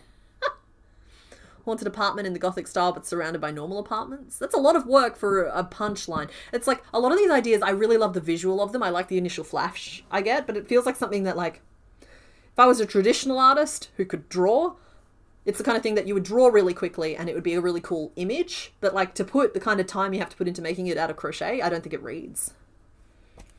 I have apparently just naturally swapped to... I don't like this pencil as much. It is a darker pencil.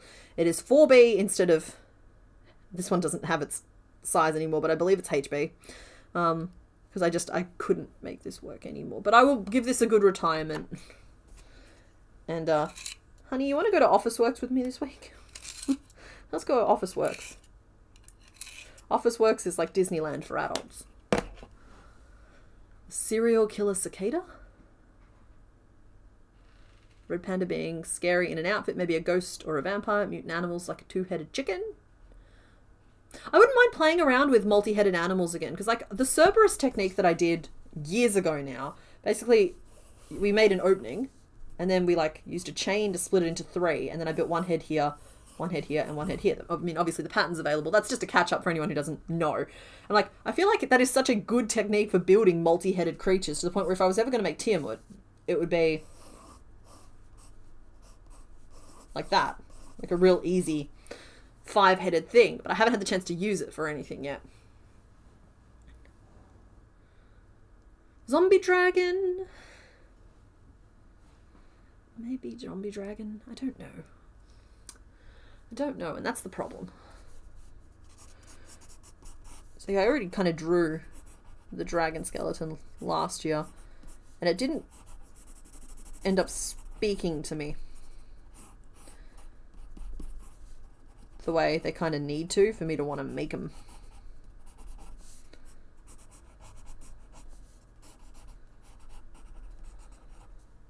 And then the plan was to have like a little something, little critter living in it.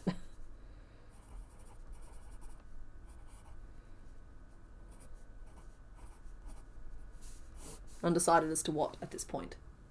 Hello, Laura. You're about to go to Officeworks right now. Okay, don't buy all their pencils. Hydra? Hydra. I don't know, is Hydra Halloweeny though, or is Hydra just a cool thing? What is a Jacob sheep? I'm gonna look it up. Oh, Jacob sheep. Oh, okay. It's just a sheep.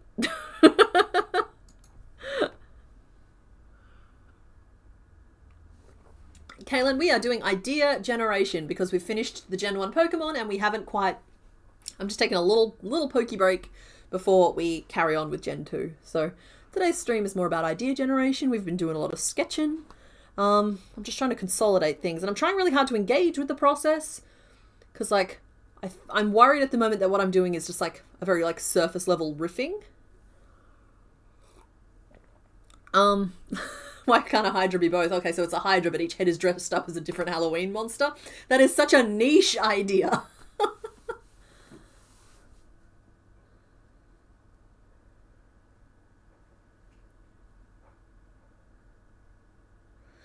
Hey, notifications are a helpful thing. Like, I get it, and I wish YouTube could be a little bit more reliable on it, because if something is reliable, you can depend upon it to do the thing, and so you don't have to set yourself a reminder. So I get it.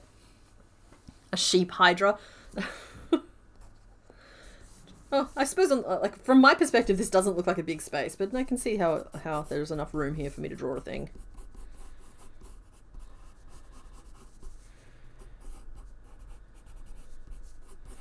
Don't know how many legs Hydras are supposed to have, actually, but let's do that.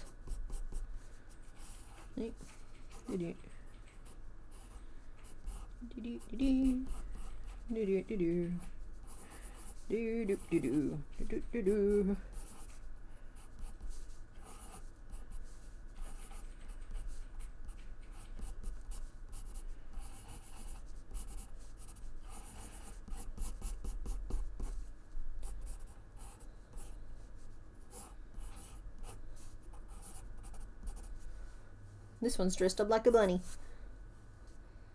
This one's a sexy cat. This one has fangs for Halloween. Oh, I love the idea of doing like a multi-headed goose. Hydra goose. That feels like it's a reference to something. Okay, where does the idea for the Hydra goose come from? Because that feels way too specific to not be somebody, already belong to somebody.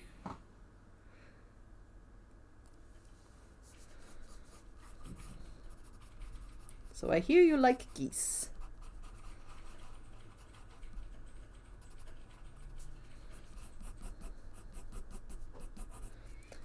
Well, that's easy. I would just title the pattern Everybody's Worst Nightmare. It's looking right at you. Oh no, it's got a knife.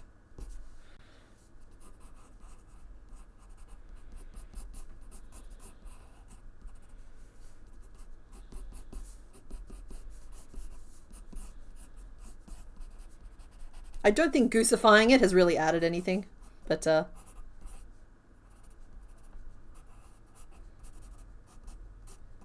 he's just trying to see.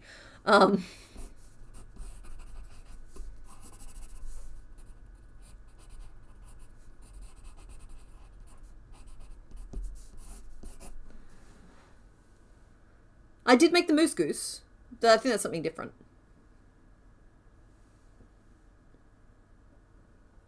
Oh, I just thought that like a moose, like a goose Hydra just felt like such a strong concept that it would be weird for me if somebody hadn't done it already. Goose Hydra is way scarier than regular Hydra. Oh, I concur. Oh, Beck's Creatures made a Hydra and one of the testers did a goose version, but I don't know if it was a reference to anything. Oh, okay, cool. So it sounds like that's pretty like open territory. I will of course do my own research. What I do... Okay, here's what I do when I'm looking up patterns. When I'm doing it the way I should. I go to Google, and I type in, let's say I'm making a horse, I type in horse crochet and I see all, and I look at the whole front page and sometimes a few more if depending on what comes up. And sometimes I add a bunch of terms to get all of the AI rubbish off my feed. And I scroll through and I just make sure mine looks nothing like any of them.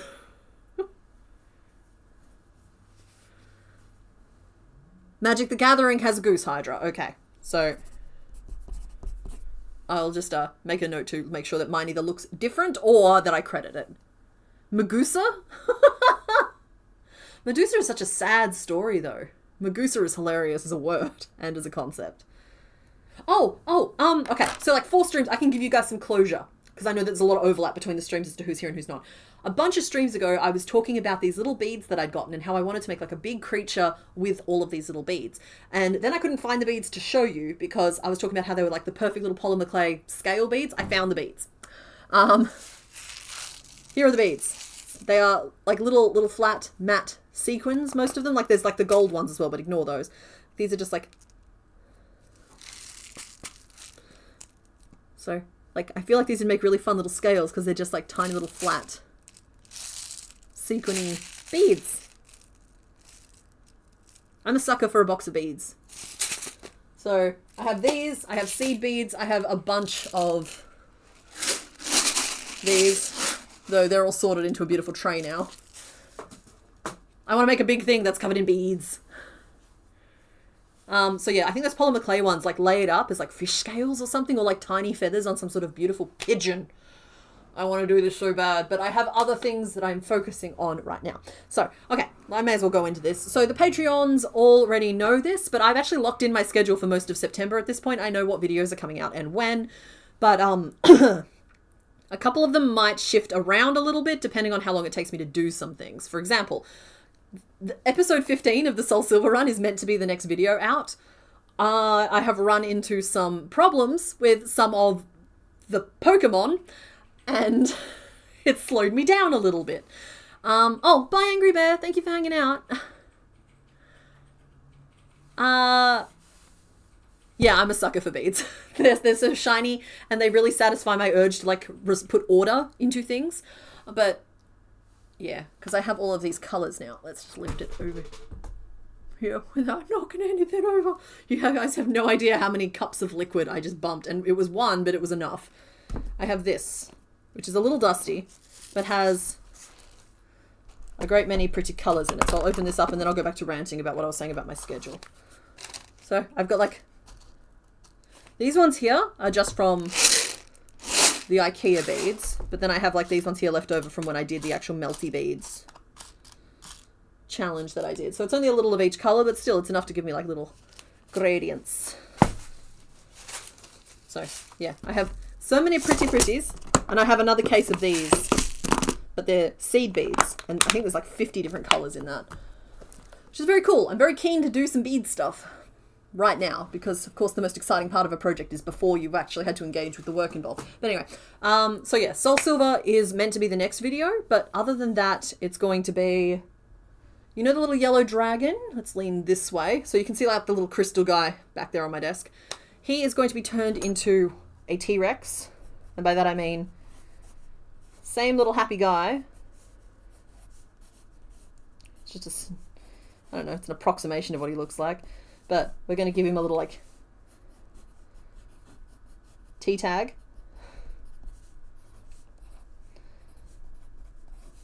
He's going to be coming up soon, and then there's going to be the blobfish. Jury is still out on to whether or not we do leaf sheep or not. So those are the next 3 videos that are coming out on the channel. We're going very pattern heavy in September, because I can film them and edit them and get them out in 2 or 3 days. Whereas, like, stuff like the crystals and something else that I'm starting soon, can take weeks to do. And as well as like, I have some really massive crochet projects coming up that are going to take weeks to do. And so like, if I can pound out 2 or 3 littler patterns, and you guys will bear with me and hopefully still like and watch those videos, then the really juicy stuff should start coming out around October, November as well. You love perler beads. Your favorite thing to do is mix them all together and sort them out. That's so funny. Sometimes anxiety bakes comes over. And if we're having a stressy kind of day, we put the beads on the... I actually have a box of pony beads for this.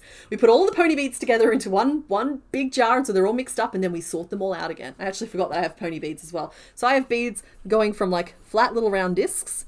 I have the tiny little seed beads. I have the little perler beads, which are like little cones. And then I've got like the pony beads, which are like the next size up again. So like with that, I should be able to do something, right? Oh yeah, the melty bead fidget is really good.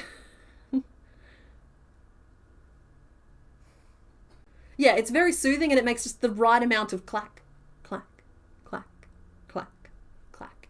And if you need the added distraction of shut the thoughts off, you can pop in an audiobook, and it's a fun little activity to do while you listen to a book, or while you have like a comfort show on in the background, and it'll chill you right out. You will completely disassociate from your own body.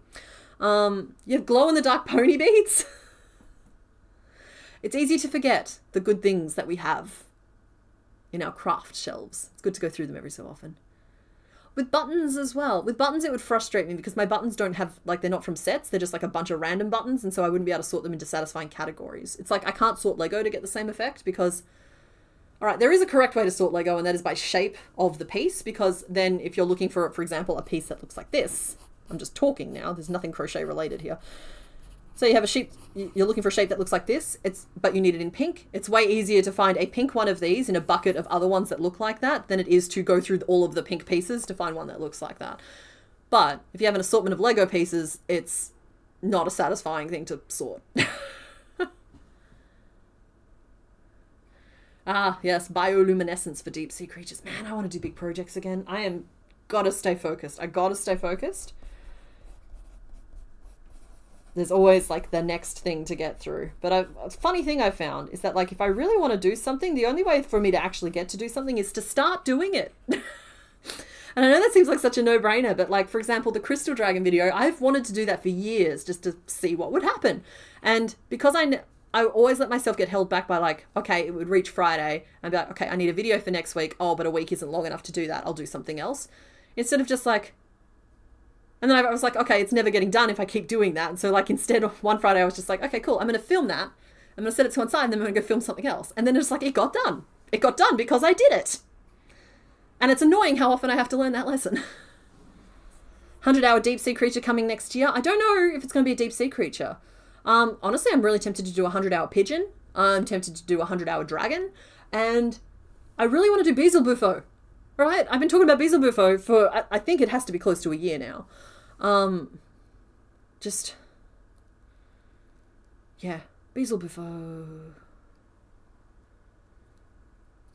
And also with Halloween, it's not necessarily just patterns that we're talking about. It's like a reviewed Skullicorn I would probably put out as a pattern. A lot of what we've talked about here I'd probably put out as a pattern, but like something like the goose, I might do as a project video because I do that. I really like content like, I recently did the Ocean Weirdos, right? That was such a chill piece of content. Like I had it planned for a couple of weeks and I knew what I was doing that afternoon. But then I could just like sit down and just be like, it was just after lunch. It's comfy, it's cozy. Turn my cameras on and like, I just filmed it. It took 6 hours start to finish to film all 3 of them. It's like I just designed them, I just did them, it was done, it was good, it was fine, send it. It was like really easy content to make and it gave me food for like 2 to 3 pattern videos to put out. And so like that's the good stuff I should be doing more of. Pigeon, yes, I support this, and frog adjacent.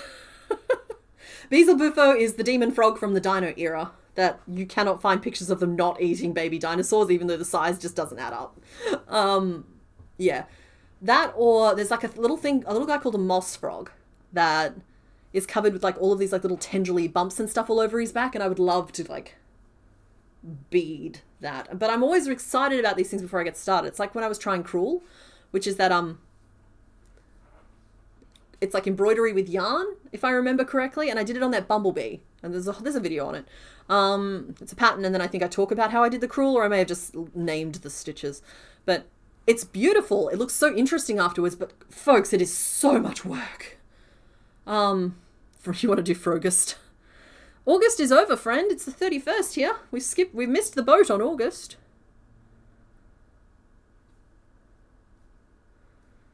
A goose, some animal hybridized with a hydra. Yeah. I'm liking goose hydra. I am. But I don't know if I have the patience to do it as a pattern, because like 5 heads is a lot of beak. There's a bird chick that looks like moss too. Cool. Yeah, we missed for August. That said, I am low-key tempted to do squog quilt. Squogma? Sept.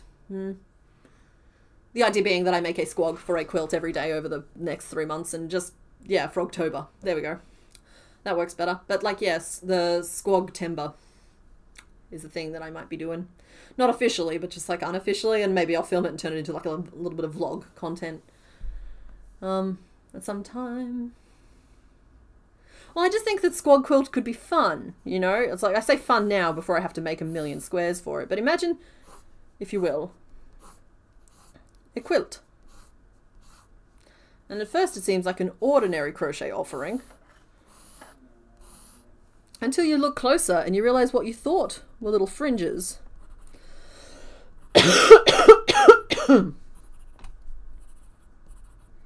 Are actually tiny feet, as the squogs all hold themselves together. And then you look closer again and you realize that there's eyes, and some of them are kissing.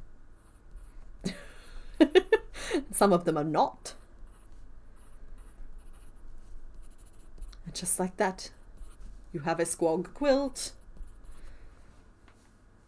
It's not reading on camera, but it's cuter in person. Oh, 1 mega boyo. That's a good idea as well. It's probably, I don't know if that's more or less work. Squilt! Did squog ever get turned into a pattern? Not formally, Emily. In fact, I don't even remember if I gave the square to the patrons, but like I kind of sent it out into the universe. As in like, it literally, the concept of it is you just make a square and you fold the corners in and you put eyes on. And like, you have yourself a squog. It's just...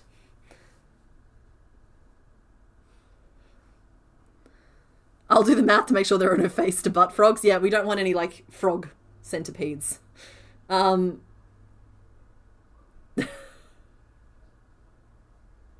think I technically put it on Patreon. Oh, okay. I was like, I can't remember if I did or not, because it was just a square. Like, literally look up any crochet square. And I loved what happened on the Discord with this as well, because I saw so many people work out so many different ways on how to make the squad. Because like I saw some people start with a rectangle and just like fold it in half. And I saw some people do like fancy embroidery, like not embroidery ones, but like fancy crochet squares and fold the corners in and make those into squogs. And so they were fancy frogs. And it was just fun.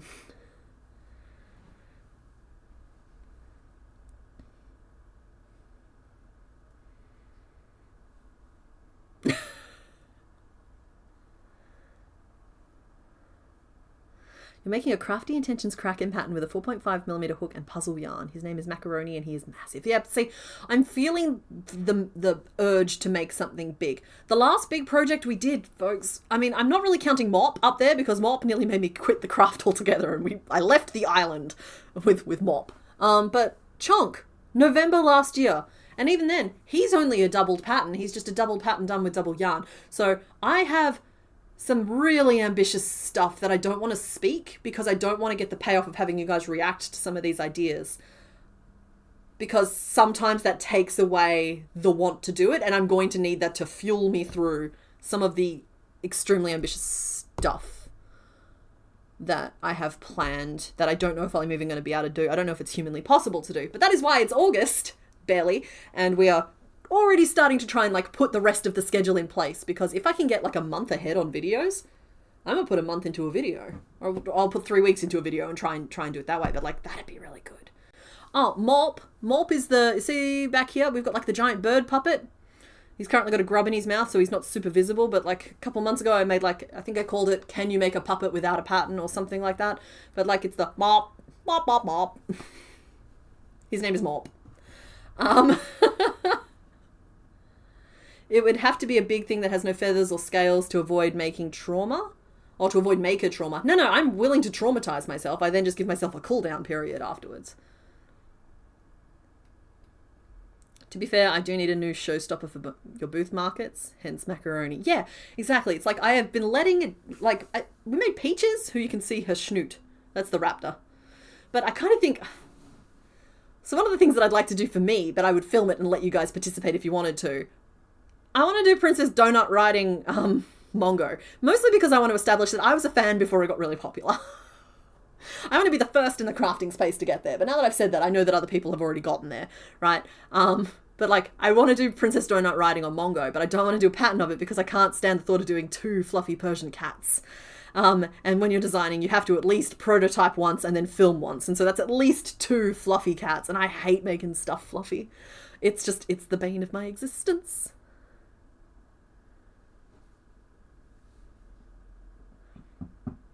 So yeah, we got some big things coming down the line. I don't know. I feel like we've done the sketching. I think we've got the ideas.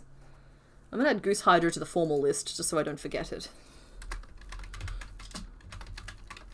And I'm going to make sure that I label it as a project, not a pattern. And Scarlicorn Nightmare. I'll make that sure that one's labeled as patterns so we don't forget. And the Flying Ghost Crochet is more of an experiment. I already know how I'm going to make them fly. I just don't know if it'll work. That's the fun. That's the fun. I'm not going to look up if it'll work. I'm going to try it and see. It's kind of, but yeah. Hopefully it's not disappointing like the little crochet crafting room cryptid one, which should have moved. But if I'd used a regular wind-up toy, it would have. And so I should probably revisit that one there. Classic movie monster animals to the Halloweens list. I mean, we can, but I am not currently feeling super enthusiastic about it.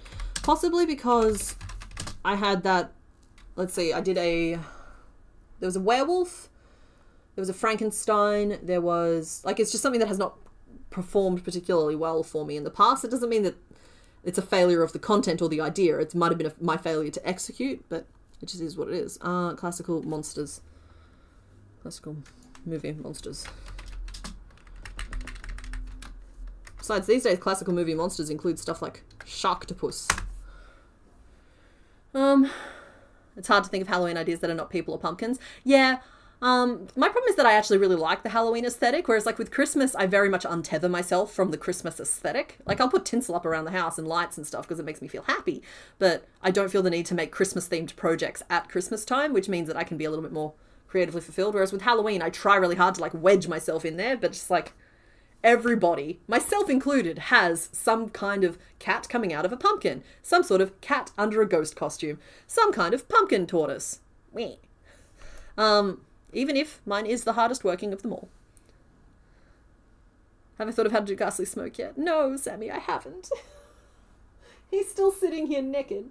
My current plan is, if I can't come up with a better solution, is I'm going to take a photo and use lighting tricks to change a bunch of the stuffing to purple and just nestle him in on top of it and just like photography it as a solution, which I know isn't a satisfying end for people, but I really hated the way it was looking when I tried to just brush out yarn. I'm untethered from all holidays, but I love 12 Days of Crochet. Yeah, that's exactly it. That's why we don't do Christmas-themed projects for the 12 Days of Crochet, because it's not about Christmas, it's about the community. Travel mimic with massive tongue blep. He's cute though, thank you. I love that. That's part of the problem though. If I'd kind of like flubbed the rest of him, I would have just been fine to just do whatever for the fluff and not get up in my own head about it. But I think I nailed the rest of him, which makes it hard. It does. Anywho, I think we might be heading into a little bit of Gyarados now. I've done a lot of idea generation. You megapoded my big mimic and he's the guardian of your cat at your booth. Oh, I love that! I really dislike Christmas stuff out of season, so that's a bonus good reason. Well, also it's just got like, first of all, it's better for the health of the channel, right? It means that people are still going to want that content outside of just that little brief window, because like, there's like I appreciate y'all, but there's a hardcore like 2,000 to 3,000 people that make it through my 12 Days of Crochet series, which is a lot, but also not a lot. But that's not the point of that particular series, but it's still nice if those videos can continue to serve a purpose throughout the rest of the year.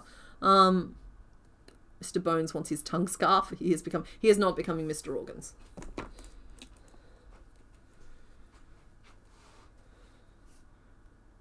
Why? Hey, so like a little beanie that's a mimic that you can wear on your head. What? And it's got a really long tongue. And the tongue comes down and you can wrap it around your neck as a scarf. I mean... Little googly eyes bouncing as you walk down the street with your tongue scarf and mimic beanie. I thought if you could make one pitch, it would be for a suit of armor. No. No? No. No? No. No. I wouldn't go for a full suit of armor. I go for like, you know... A pauldron. Pauldron. For like Yeah. Pokemon. A gauntlet. Yeah. No, not gauntlet. Pauldron. Oh, guys, something ninety that hasn't come up here is like the forest goes to war. Like little woodland creatures dressed up for battle. Discuss. For Ghastly Smoke, we could use Tool. That's correct. I could get Dyed Lavender Roving. I actually have... Hold on one second. Hold on. I'm gonna... Don't panic or anything. But I'm still here. I'm looking for my needle something. Needle felting supplies. They're in one of these boxes. My goodness, I should not be doing this right now. That's a problem. There they are. Banging and crashing. Because one of the boxes has yarn in a bunch of colours in it. Dusty. I bought this kit a long time ago. And look at that. We have purple in a few different colours. It came with a bunch of stuff. I have so many needle felting supplies. I don't know how I've avoided actually using any of them for this long. You're still tethered, so let's just chuck you back in there. People want what the people want. Yeah. Okay.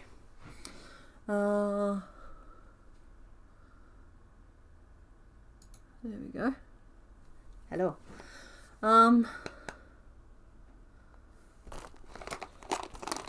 Forgive me, Mary. I'm not sure what... Oh, the woodland creatures thing. Right, okay. I have not even opened this before. We have such a small amount of each of the colours. This came with so much stuff. I also have just a bunch of the needles separately to this. I just hadn't realised this kit had come with quite as much as it did. I have a tendency to buy, like, with the whole bead situation, I also have a shelf of just, like, kits and boxes of stuff. Like, I've got a latch hook one up there and a papercraft one and the hover thing that I was talking about. I have a tendency to buy kits that I think have interesting concepts to them. Like, the crystal kit sat on my shelf for a while. And then when I get bored, I, like, rummage through my kits and just be like, oh, let's do something with that. Whereas, like, needle felting, I think, is just too crochet adjacent for it to feel like anything fun. I don't know what I'm digging for right now, but we're gonna... dig. I didn't realise this came with this one as well. That's kind of cool. I'm not going to be stabbing anything on camera. I'm just trying to fish the purples out. It's like this can't possibly be enough to do anything with. Well, that's kind of fun purple. These are... Okay, I gotta say, this doesn't feel like a lot of yarn, but this feels like a really good variety of, like... I'd probably put them in that order. Like, that is a nice gradient we have going.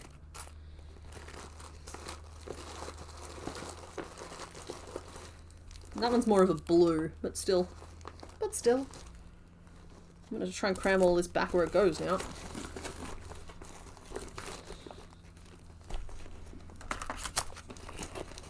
Gold star to whoever suggested this. It unfluffs like stuffing? Oh, okay. No. Okay, alright. Stephanie, don't panic.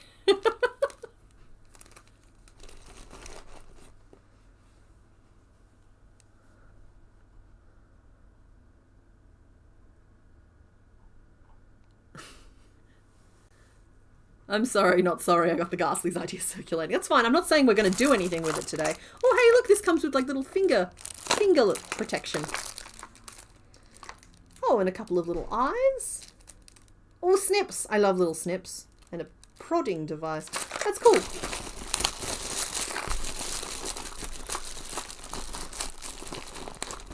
Say, one of my hobbies is collecting everything I need to do a craft.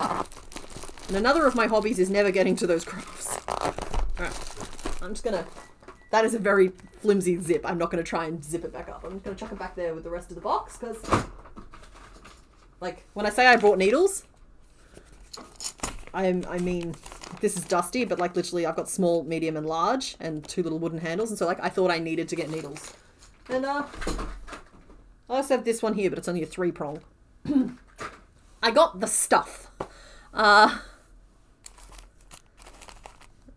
So, let's do a little try on. I'm not stabbing anything today, but we can do a little try on.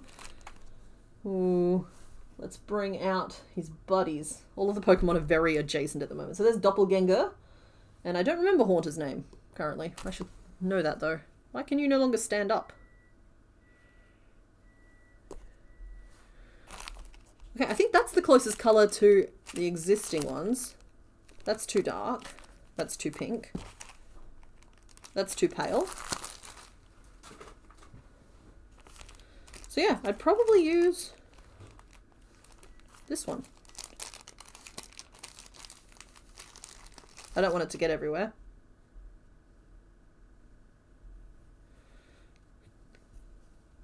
There. He is done. Haunter was Menace. Perfect. Because he was the purple menace. I remember now. My hobby is collecting hobbies. My room is all stuff I haven't quite got to. Yeah, well, I mean, as long as it's bringing you happiness and not causing unnecessary hardship for other people. Perfect. I think you can also use a generic colour in the centre and the colour you want on the outside. Oh, okay. Well, the kit that I got sadly didn't come with like a bulk amount of a neutral colour or anything like that. It just came with the little colour packs. But I know that I can like fluff acrylic yarn. So yeah, cool. I have a solution there. Maybe I finally try needle felting and needle felt some of this to him, which I know a lot of you were saying, but like I had like a hurdle in my way of like I hadn't done it yet. So cool. I will leave all of that stuff out for when I feel like getting stabby. He finally has gas. He does. We fed him some beans. All right, Doppelganger. Menace.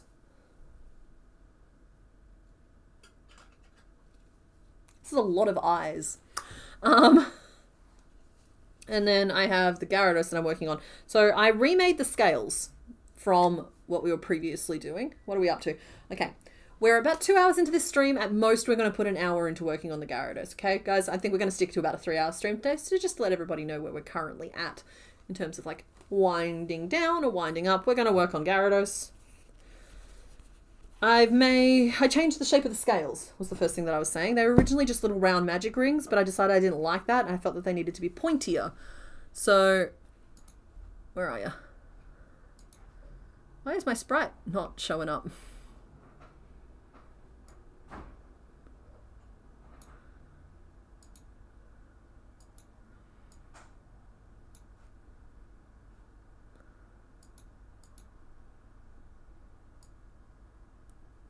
There's a revolt happening. My sprite's not turning up.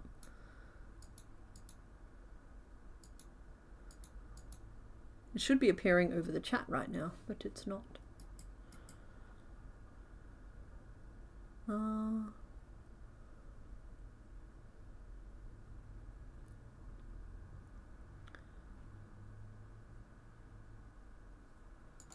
There he is. I don't know where he got to, but he flew away.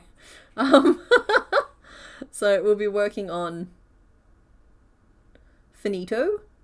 So yeah, you see on the sprite here, how the scales are kind of a little bit pointier. Well, I went back and I made them all pointier. Let's just calm the place down a little bit. The notepad is taking over, I agree. Do I want a break? Not if I'm only going to go for another hour. Honestly, this is we're pretty cruisy today. Often when I take a break, it's because my hands are starting to like feel a little bit tired, and I don't like to like go full gassed for 6 hours with them. I like to stop before they start hurting. Whereas like today, I'm just chatting away. We're fine. It's like I wish it was an option though during like a longer social engagement to like hit the 2-hour mark and just be like, you know what? I'm gonna take a 10-minute break and then just go sit in a dark room for 10 minutes.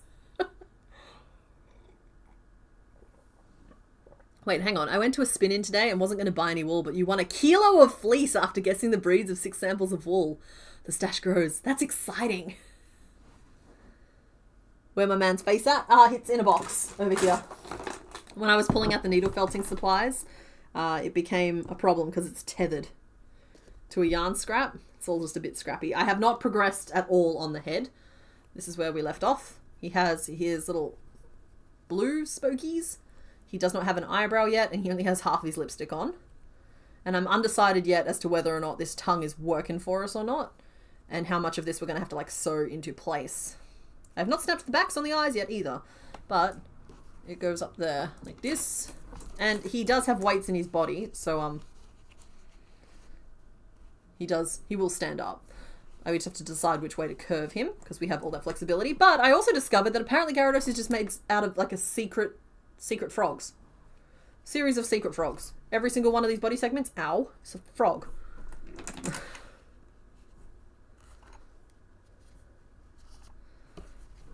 So in each segment, as you can see there, I'm putting 2 little weighted marbles.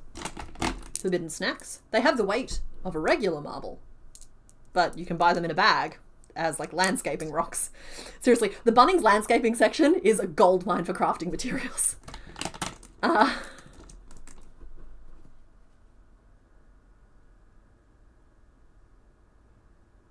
You want to raise my attention to the irony that Ito means little in Spanish, so we kind of named Finito Little Fin. I'm curious if this was on purpose. It was not on purpose. We named him Finito because he was the final Pokemon, and Finito is like finished, and it also had the fin pun in there. The fact that it also means like little fin is good. I like that a lot.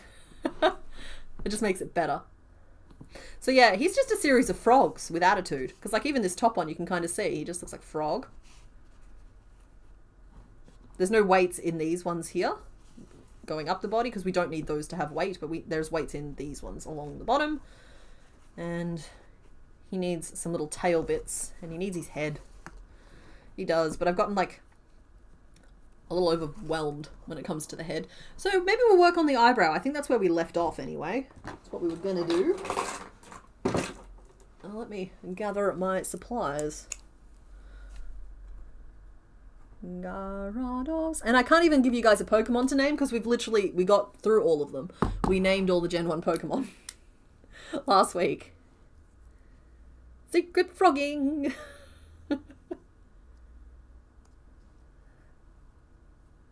Gyarados does have arguably little fins. The only real ones are on his face.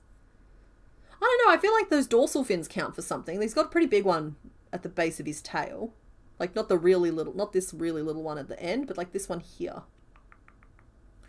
Okay, and the thing I said we were going to make is his eyebrow. I'm just going to keep drawing on this same page because frankly I'm running out of paper in this notebook. So I'll just find a little space here. And the eyebrow we need to make is this 3-pronged monstrosity, and there is so many ways to approach this. We could do a cone and then split it into 3 openings and finish each one off.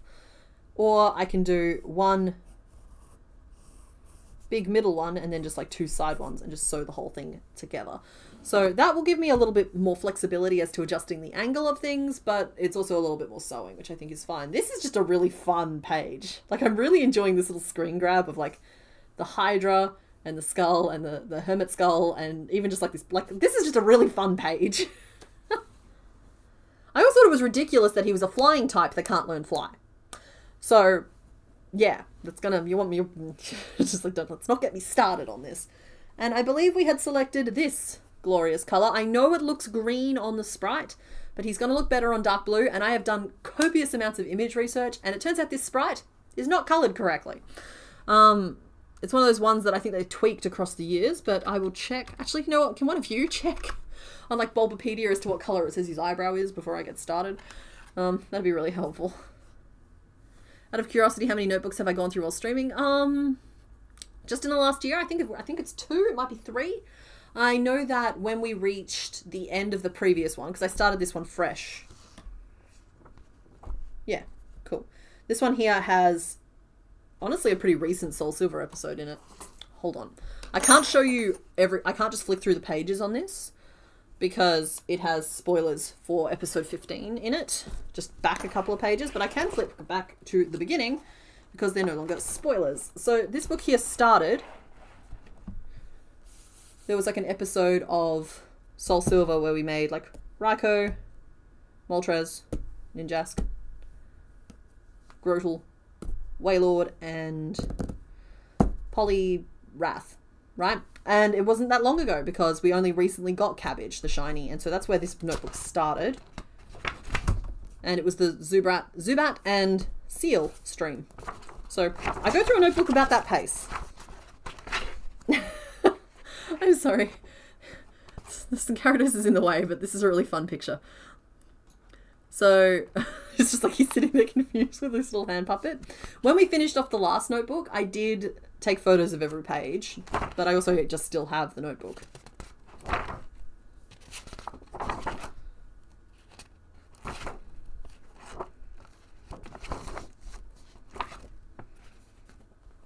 Aw, Blobby. Okay, so I was using this for during Crafting and Clash, but so like yeah, this is just this year. I'd say I go through maybe one a year. It's one page for every stream, and then I also use it for Squog. Non-stream purchases. Ah, he is chomping on my head. Rude. Do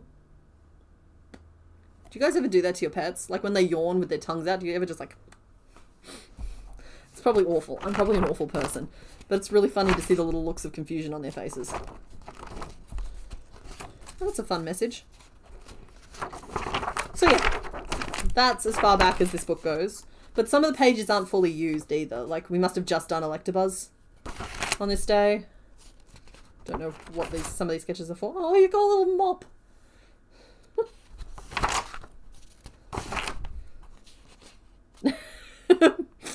Business Arbok.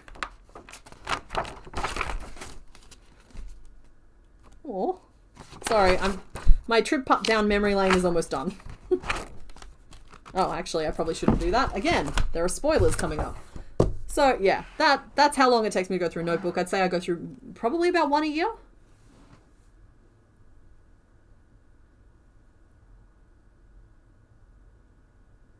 You once tried to do that to your housemate's dog and accidentally shoved your finger up his nose? No.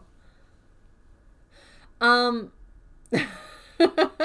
never done it to a person because I find it horribly gross as a notion to do it to a person, but everybody do you. But no, I used to have a little Shih Tzu poodle, and he used to like, before he'd yawn, he'd stick his tongue all the way out, and then it would like pause for like a hilariously long length of time, and then the yawn would happen, and so it wouldn't be like down the throat or anything, it would just be like a tapping of the tongue. And just like the look of just, really, Karen? Really, we're doing this? On the face is funny. I bite the hand of those that do that to me. Zero hesitation, they go learn. Exactly. That is the correct response to having... Almost took this stream to a bad place. We're not going there. Your husband did that to your cat this morning. The cat was so offended. That's what I mean. They get offended, but be careful because sometimes the smarter animals learn it. And so if then you yawn back, they also just try and stick their paw in your mouth, which is less ideal. Yeah. Right. Okay, I'm looking up Bulbapedia. When I moved the page, you thought the camera was folding. I'm sorry for startling you. Gyarados. Bulbapedia. What colour is your eyebrow, sir? It looks dark blue. I'm probably going with dark blue even if this says I'm wrong. I'm just looking to see if it says I'm right. It's mostly blue, yellow underbelly, large and gaping mouth. There's one pair of barbel and a small white fin on each side of its face. Oh, that's the name of the whiskers. They're barbels. Small, three-pointed, dark blue crest. Okay, cool. So we're going with this. I'll bring the head back over for demonstrations. Less ideal, also earned. Where's the end of my yarn? There it is.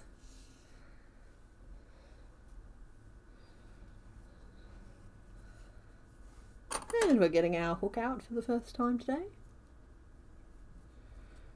And we're just going to do a little tubey tube.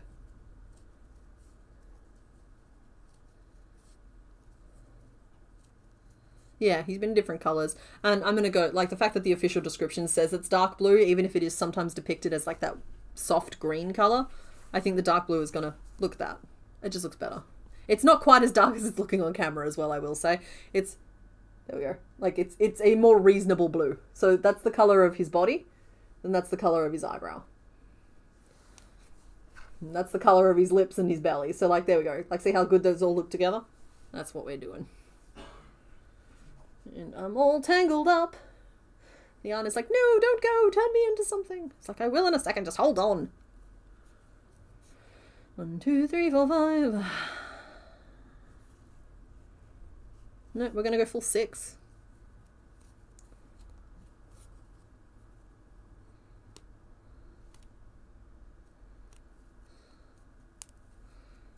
There you go. 1, 2, 3. All right, so while I work on this eyebrow, the last sort of thing that I kind of have to touch on regarding the 12 days is how spoiler free are you guys trying to stay? Because like in previous years, I've straight up been done designing with you guys on stream. I've also just shown off which ones I've done so far on stream, but I've also kept it completely secret some years. So if you just guys want to like let me know how you kind of feel about all that, because it's one of those things where I can just, if I'm going to be designing it on stream, I can make sure that I advertise it properly as a 12 doc stream, or a spoiler stream, so that people can avoid it if they want to, though I don't like doing that because I miss my regulars. I miss y'all when some of you are avoiding spoilers. And that's fine. You should avoid spoilers if you don't want spoilers, but it means that I might plan my content differently if that's the case.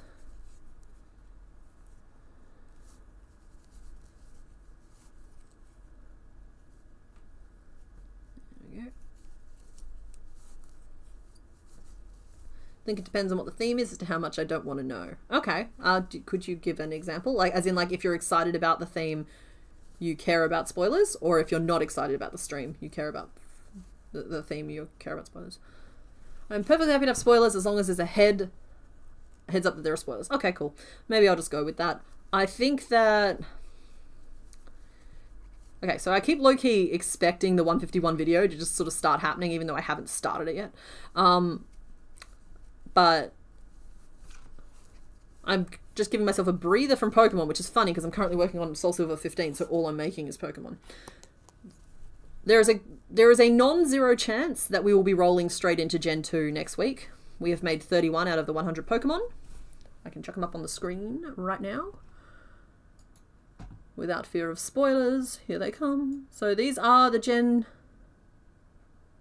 whatever Pokemon, sorry. The Gen 2 Pokemon on the screen at the moment. In that big purple middle section. I'm really relatively happy with the ones we've made so far. I do think I let Quagsire down a little bit. The others I can live with. Some of them are pretty good, honestly. I kind of feel like the evolutions are a bit of a disappointment, but I've discussed previously how I'd probably remake all of them at some stage. The hint that is usually given for the video is given at the beginning of the stream, so we still get a chance to guess before the reveal. Maybe. Depends on what part of the thing I'm trying to stream, but yeah, no, I get what you mean. I will totally forget what we planned and still fail the guessing game. Because like last year with Bugsmas, don't get me wrong, I think anyone who watched the sketching would have recognized most of them after they were revealed. But we only like properly revealed, I think 4 or 5 of them. Whereas like I can be a little bit more spoiler bannered. So I would like to do at least one more non-Pokemon stream before we get back into Gen 2. But we'll see. See how we do. Chikorita's starting line. Oh yeah, we haven't made any of those yet. I recently collated all of the images that I need. So like the sprites that appear on the screen, like this dude, I have to download them all from Bulbapedia one at a time. And I've already done the legwork for that. Like, so I'm at the point where we can start them at any time. It's just about whether or not I need a little bit more of a break. So I don't know at this point if next week is going to be a Poke stream or not. If I make a hard decision, I will let it be known in the Discord. But otherwise, you'll see it on the thumbnail 5 minutes before stream starts. Oh, happy birthday for next week. And happy birthday to anybody who has a birthday within 3 days of today. On either side. I'm not counting at all right now. I feel like I'm doing this wrong. That's very chunky. How far up in the air does that go? Sorry, mate, I actually need you further on screen. Oh, you can't see anything right now. Just need his face back on screen so he can just like nestle on down there. He's chasing the goose. Okay, yeah, no, I've made this too chunky.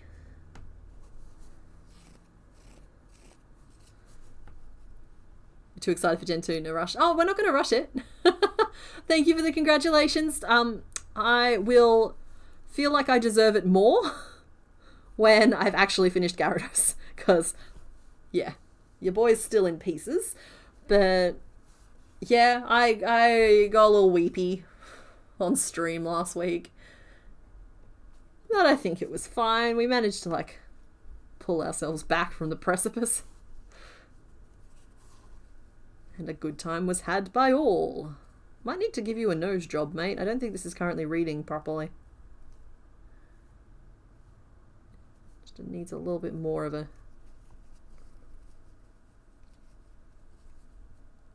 Yeah, maybe it needs a slight nose job. Alrighty, so that's 1, 2, 3, 4. And then there was the 5th one. Do a decrease and then 4. Take as long as you want to complete Gen 2. No need to rush, no need to speed through. Winkle's generation just take as long as you need. Yeah, it's fine. I have no qualms whatsoever. I'm not going to be in any hurry. It's going to get done at the pace it gets done. I was looking at the shapes of Gen 2 and honestly, I think that there are fewer traps in Gen 2. There's way fewer Peoplemon. I think Tyrogue and Hitmontop were the only two that I really saw there that kind of rang that, and I don't feel like doing that bell for me. So with those simpler shapes, the chances are is that for most of it we'll be able to do 3 Pokemon a stream.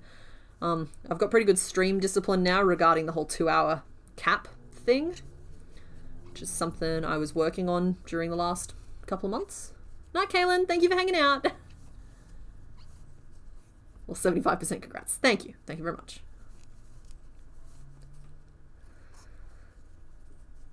Oh, yeah, like, okay, there are... I misspoke. There are a couple quite complex ones.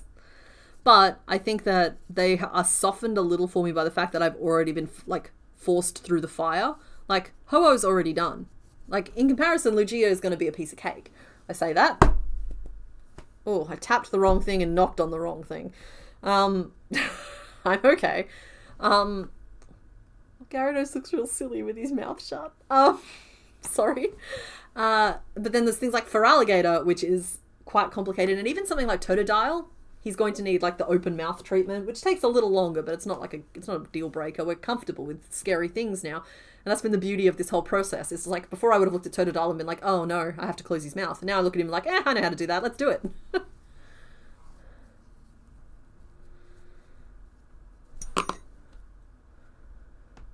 We experience no fear. I say that as though I wasn't absolutely quaking in me boots about Gyarados. And I still am. He's not done yet. I feel like we've got a strong start, but I think his face still looks goofy. I need to trust my own process a little more.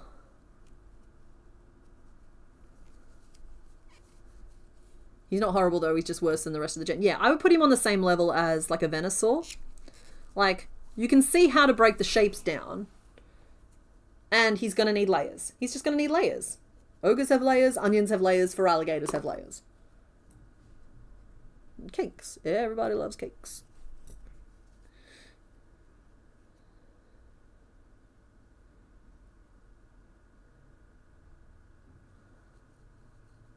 Yeah, I've already done Cyndaquil, and we've also already done Typhlosion. We've literally only not got Quilava, which is funny because honestly, Quilava and Typhlosion look exactly the same to me. Let's make a smaller version.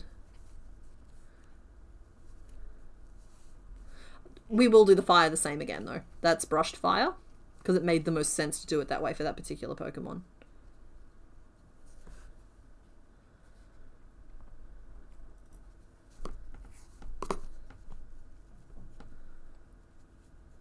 Oh, honestly, that whole line just feel like little soft beanie babies. Something I didn't appreciate until I made them. That said, I made those ones there both in kind of like a rush. It's a bit of a different experience making the Pokemon for one of those episodes versus... That's better. It tapers now to a point. How far above the head do you think it goes? I think that's a good length. I think we'll leave it there.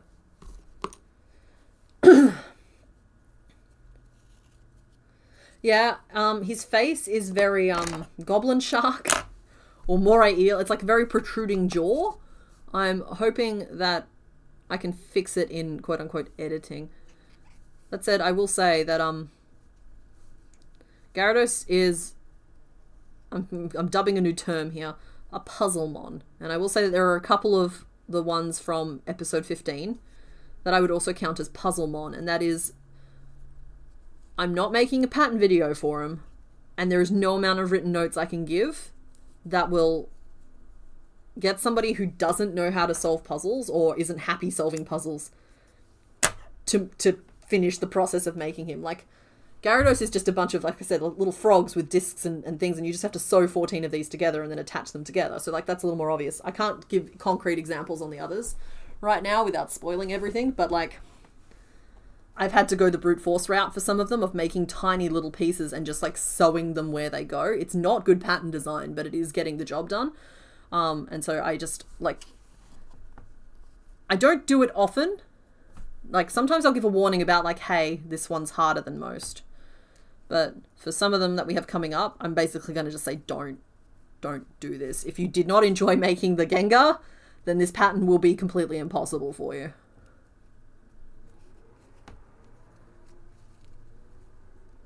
Yeah, that's the upcoming Soul Silver video. Like I said, I hit a little bit of a problem with two of them. Like, it's fine. It's fine. We got through it. I wasn't like, I'm not miserable about it. It's just I had to, as I said, resort to what I would consider a brute force method, which I don't consider to be good design. Good design should be able to, like, produce a fairly reliable result when followed by somebody else. And with this, it relies way too much on like artistry and the skewing of stitches to sew them on a very specific way. And it's, if you follow the instructions, it will not guarantee the result unless you also know how to like sew things together. Which makes a bad design. It does. It's a bad design, but produces a good result. And that's the difference between a design, like a pattern that's made for releasing, and just designing a project to make something. And I enjoy both parts of that process. I'm a little guilty of limiting what I'm willing to make for projects because I want to filter a lot of them through the lens of, can I make this a pattern? Can I write this down in a way that other people will follow it?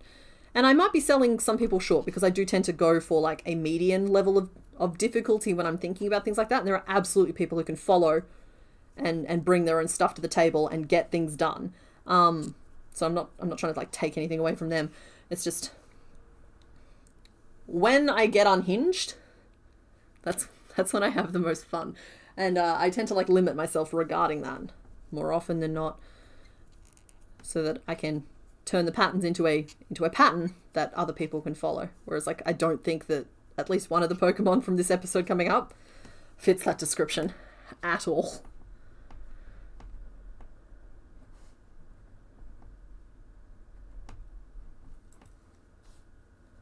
You'll know it when you see it.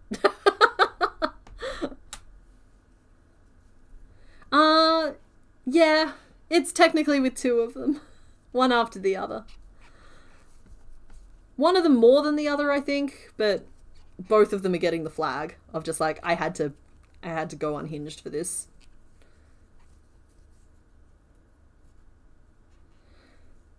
Well, I think unhinged is also overselling it. It's just like, they're just the definition of like, I got it in editing, as in like I sewed it together to make it all work. The crochet had very little to do with the success or failure of these pieces.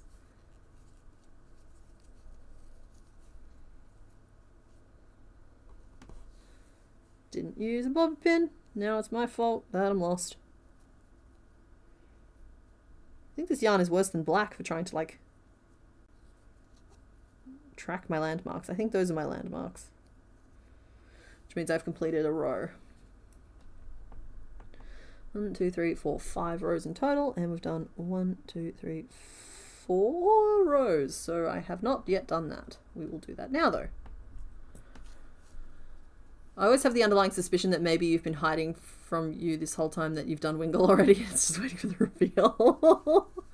Well, I don't want to spoil anything, and that includes either confirming or denying options, so...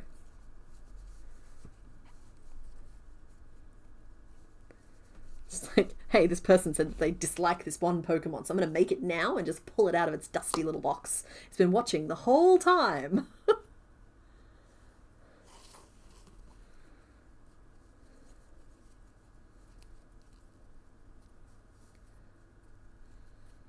Okay, no, we're not quite long enough yet. I wish I'd made the 4 part of this longer. That's okay. I think maybe 2 more rows. Yeah, and after stream ends today, I have to go make the other 2 Pokemon. Which is, let me guess, let me try and remember who we have left. I remember who the next one is, but who's the last one?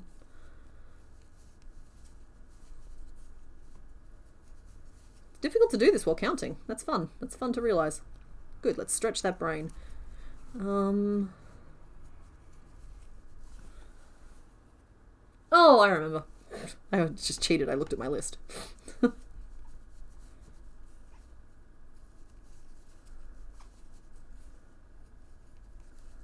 The human mind just cannot comprehend the complexity that is Wingle. No, okay, first of all, I relate to that feeling because that's me with Blaziken, right? Like, I just can't look at it and compute what it is that I'm looking at, which made it really hard to make, even though she is currently actually, like, standing on a shelf, like, right here, just out of frame. Whereas, like, most of them, if I look at them, I can break them down into shapes, whereas, like, Blaziken, I still can't make sense. Wingle, I can make sense. Pelipper, made sense. Made sense, made Pelipper. I actually still really like Pelipper. There may be a pelican coming to our shores.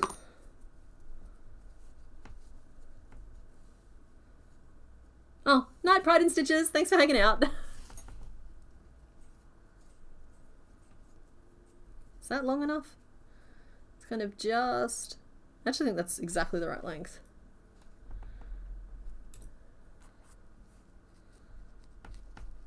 I'll just stab a pin in that way. Look, we're making progress. I like this. Stream discipline helps me get the pieces made, and then, like, who cares if I have to sew 15 of the same thing together? Because I can do that while playing Monster Train or, like, watching a video or something. Like,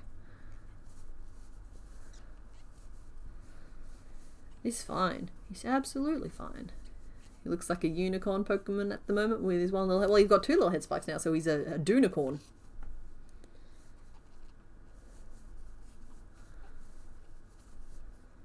Nope, we don't want 5. We want 4.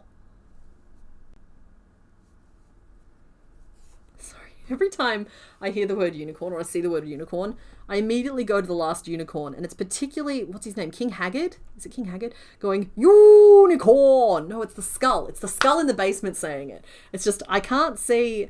Hi, Sharky's Crochet. I can't see the word unicorn without some little voice in the back of my head going, unicorn!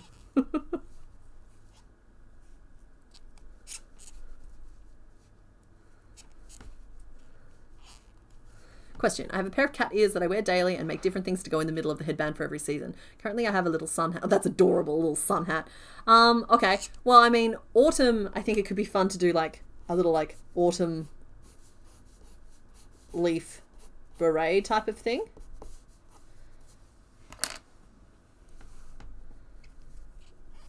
Because we want to stay away from pumpkin, I think. I think pumpkin's too literal.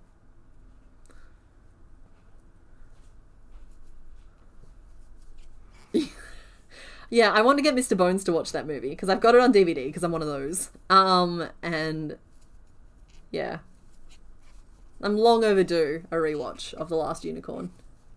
Yeah, Maple Leaf. Cool, that's what we're talking about.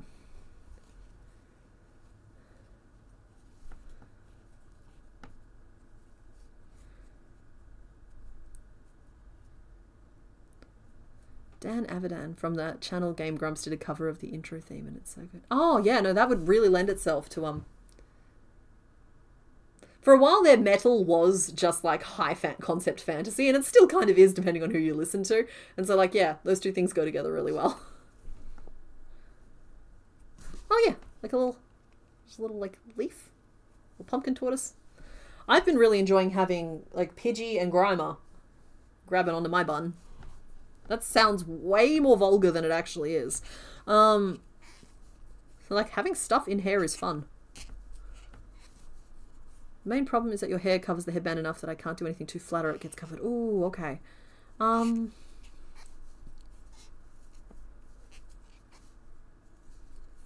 Corn. No, don't do corn. Sorry. I'm gonna put a bobby pin in this time. Let's see, what other kind of like Halloween-y stuff? You could make like, oh, you can make like a little like bunch of candy up there. That's more of an October thing, I suppose. Or you could put like a Mr. Bones skull. I think could be a fun little thing. It'd be really funny if it was just like, that's the band, right? With the ears. And then you just had like a little beanie sitting on top with a pom-pom. I think that'd be kind of cute, even though that does look like a pineapple being snacked on by a skull. I was just like, that's a beanie with a pom-pom, but it's a tiny version perched in between your ears.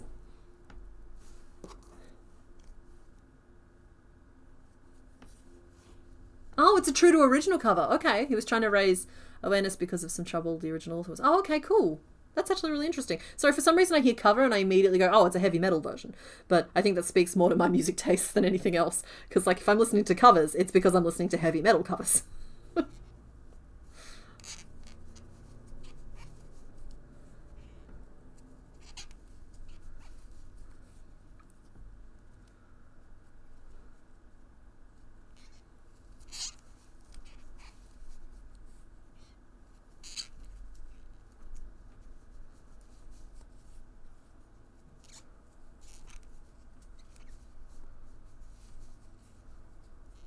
One thing I know for sure is that we're going to need updates. We're going to need updates on what goes between the ears. Ooh, a little spiderweb is fun. I also think it'd be really funny that if, like, this is more of, again, a Halloween specific one, you could do like a little brain. Just a little brain perched between the cat ears, I think is funny. Or a little rat or a little mousey up there.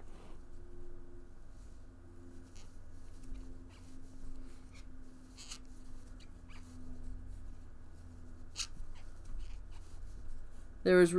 Oh, yeah, I think I'm familiar with Jonathan Young, if he is who I'm thinking of. He does an interesting cover of a few Disney songs. Okay, honestly, though, the music and just like the movie, The Hunchback of Notre Dame, if you haven't seen it since childhood, seek out this film as an adult, because it hits different. It's just the music in it is just, it has just the audacity. The music in it has the audacity. And just, yeah, okay, like, if you have not seen that movie since it was a really boring movie as a child, then I strongly encourage you to seek it back out as an adult and just, give it another go. That movie is good. I just don't know why they made it like a children's film. Like, they packaged it weirdly. It's kind of like with Coraline. I don't know why they packaged that one as a children's film.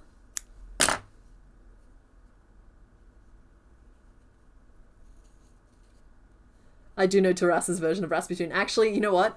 I'd heard the Taras... I'm saying it wrong, but I didn't hear the Boney M version until long after I'd heard the cover, to the point where I was just like, oh, why does it sound weird?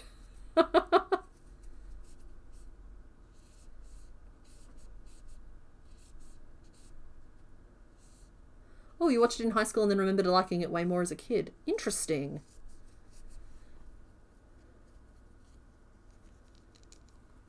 I just think that it has an extremely complex villain, and I always find that to be a really interesting thing in stories. Like, don't get me wrong, he's a bad guy, monster, but like, it's just always interesting when they're not just like irrationally evil. I like some rationality with my evil, even if it's bad rationality.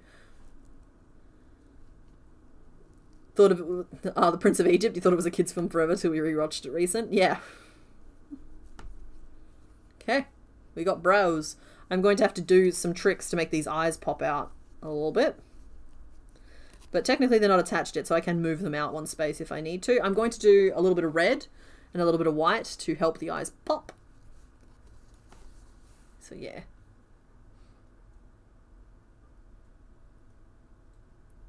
Coraline was intended to be a children's novel. That's my guess as to why the movie is too. I don't know. To me, I don't know. Sorry, that's not me disagreeing with you or telling you you're wrong. That's just me reacting to the content myself. It's just... I don't know if you all remember the trailers for Coraline, but it was depicted as like a really fun, upbeat, perky, quirky kind of adventure. And I think that Coraline has horror themes. Like, I don't think that's to be debated. And like, it's perfectly fine to package a horror movie for children as long as you represent it accurately as to what it is. I had a lot of friends who worked at our local movie theater at the time, and the number of parents taking traumatized children out of that movie halfway through was apparently pretty significant. It's just like, package the thing accurately, you know? It's allowed to be a horror movie for children as long as the parents and the children involved understand that they're going to see a horror film for children. Fiara, if you feel like counting to 10 and you have a lot of bobby pins, you can just like do 10 at a time.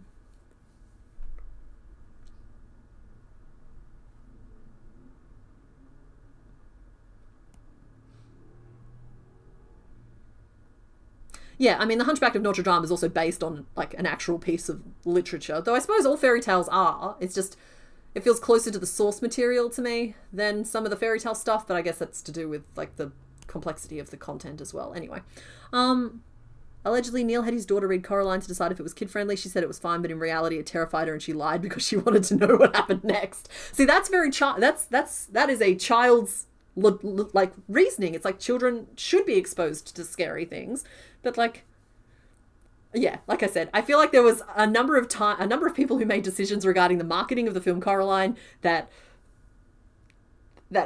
should have made a slightly different, like, just recut the trailer so that people understand it is meant to be frightening. Like, that's all. You do not have enough stitch markers? Oh, dang, sorry. It was worth it. Like, definitely don't do it if you don't feel like doing it. UK terms, in my understanding, is basically just use one stitch smaller than anything listed, because they count the number of times you yarn over your hook when they're talking about like single, double, whatever. And instead of like the number of times you pull through, which is I think the US way of counting it. Anyway, sorry folks, I've apparently just abandoned this project entirely, but we made the eyebrow. He has most of his body segments. I'm hoping to have him done for next week. And you'll be getting to see the 6 Pokemon for the episode 15 anyway. So that's probably where we're going to call it today. I mean, I didn't really need a break today, but even if I had of, it would have just been the old Pokédex break. There's not a lot of like anything new or interesting there. I'll pop this back up on the screen because I think it's fun. So currently on the screen we have Gen 2, which we will be continuing on with. I don't think it'll be next week, but it's going to depend on if I feel like I have enough to do on stream. If I feel like I don't have enough to do on stream, we'll just kick off Gen 2 next week. But yeah, as you can see there, this is completely spoiler free. We have 31 Pokemon done there, and there's only 100 in that gen altogether, so we only have 69 left to go. And so if we do 3 a week, we'll be done in like 24 weeks. 24 weeks. We'll be done by like February. So yeah, Gen 2 is tiny, itty bitty. It's not the smallest. So, all right, I'm gonna hit you all with some numbers. You ready? So Gen 2 has 100. Gen 3 is 135. Scroll that up. Oh, no, not you. This. Gen 3 there has, 135. Gen 4 is back to just over 100. It's like 107. And Gen 5 is the one that's scary. There we are. That's all on the screen. Gen 5 has 156 Pokemon. It is the biggest gen so far. There's a new Pokemon game coming out in a couple of weeks, and then we might be getting some new Pokemon with it. So I'm just like, there's a big old asterisk across all of this. But 156 Pokemon so far, and then we get to the really tiny ones. Gen 6 is only 72. Gen 7 is 88. Gen 8 is 96. And Gen 9 is back up at 120. So we got like one big one, and then we've got like some really little ones. In fact, we might even have to lump these two together just to preserve some sense of mystery. And of course we have our Gen 1, which is done.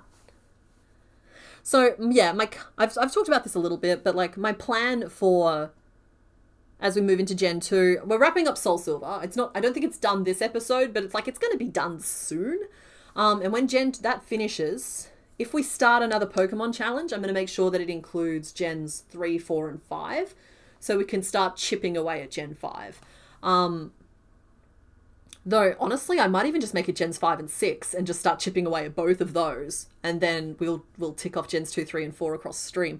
It was really hard having Pokemon being options on stream as well as being part of, like, the spoiler block for the challenge run we were doing. So maybe I split them off completely and we do just, like, a Gen 5 challenge as gameplay content. And we do the, like, 2, 3, and 4 on stream. Because then Gen 5 can start being ticked away. Because there's something really nice about rolling into Gen 2 knowing we're already a good chunk of the way through it. There's less of that barrier to entry. Gen 9 is only so big because of all those dang paradoxes. Yeah. So yeah, it's just a cute little stream. Yeah, Grime is still a happy little guy too.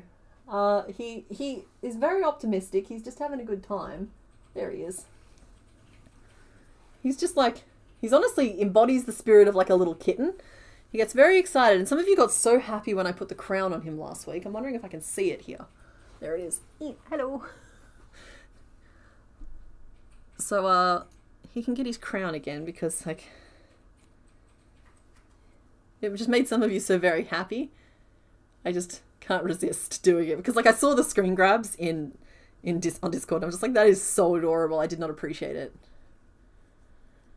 Yeah, I like that idea better as well. Just, like, it keeps spoilers out of it, and it makes it way easier to plan. Because, like, it was a little bit of a logistical nightmare when we got down to, like, the last 10, and I was still trying to film Soul Silver episodes to get that wrapped up too. And I was kind of, like, snookering myself, you know? Alright, let me just have a quick look at this macaroni fella. Oh, wow. Okay, so without the eyelid, it looks optimistic, perky, and childlike, like a baby. With the eyelid, I think it feels a little bit more complete, but it definitely feels like the adult or grown-up version of the squid. I can't see enough of it to know what creature it is specifically, but the squid creature that it is.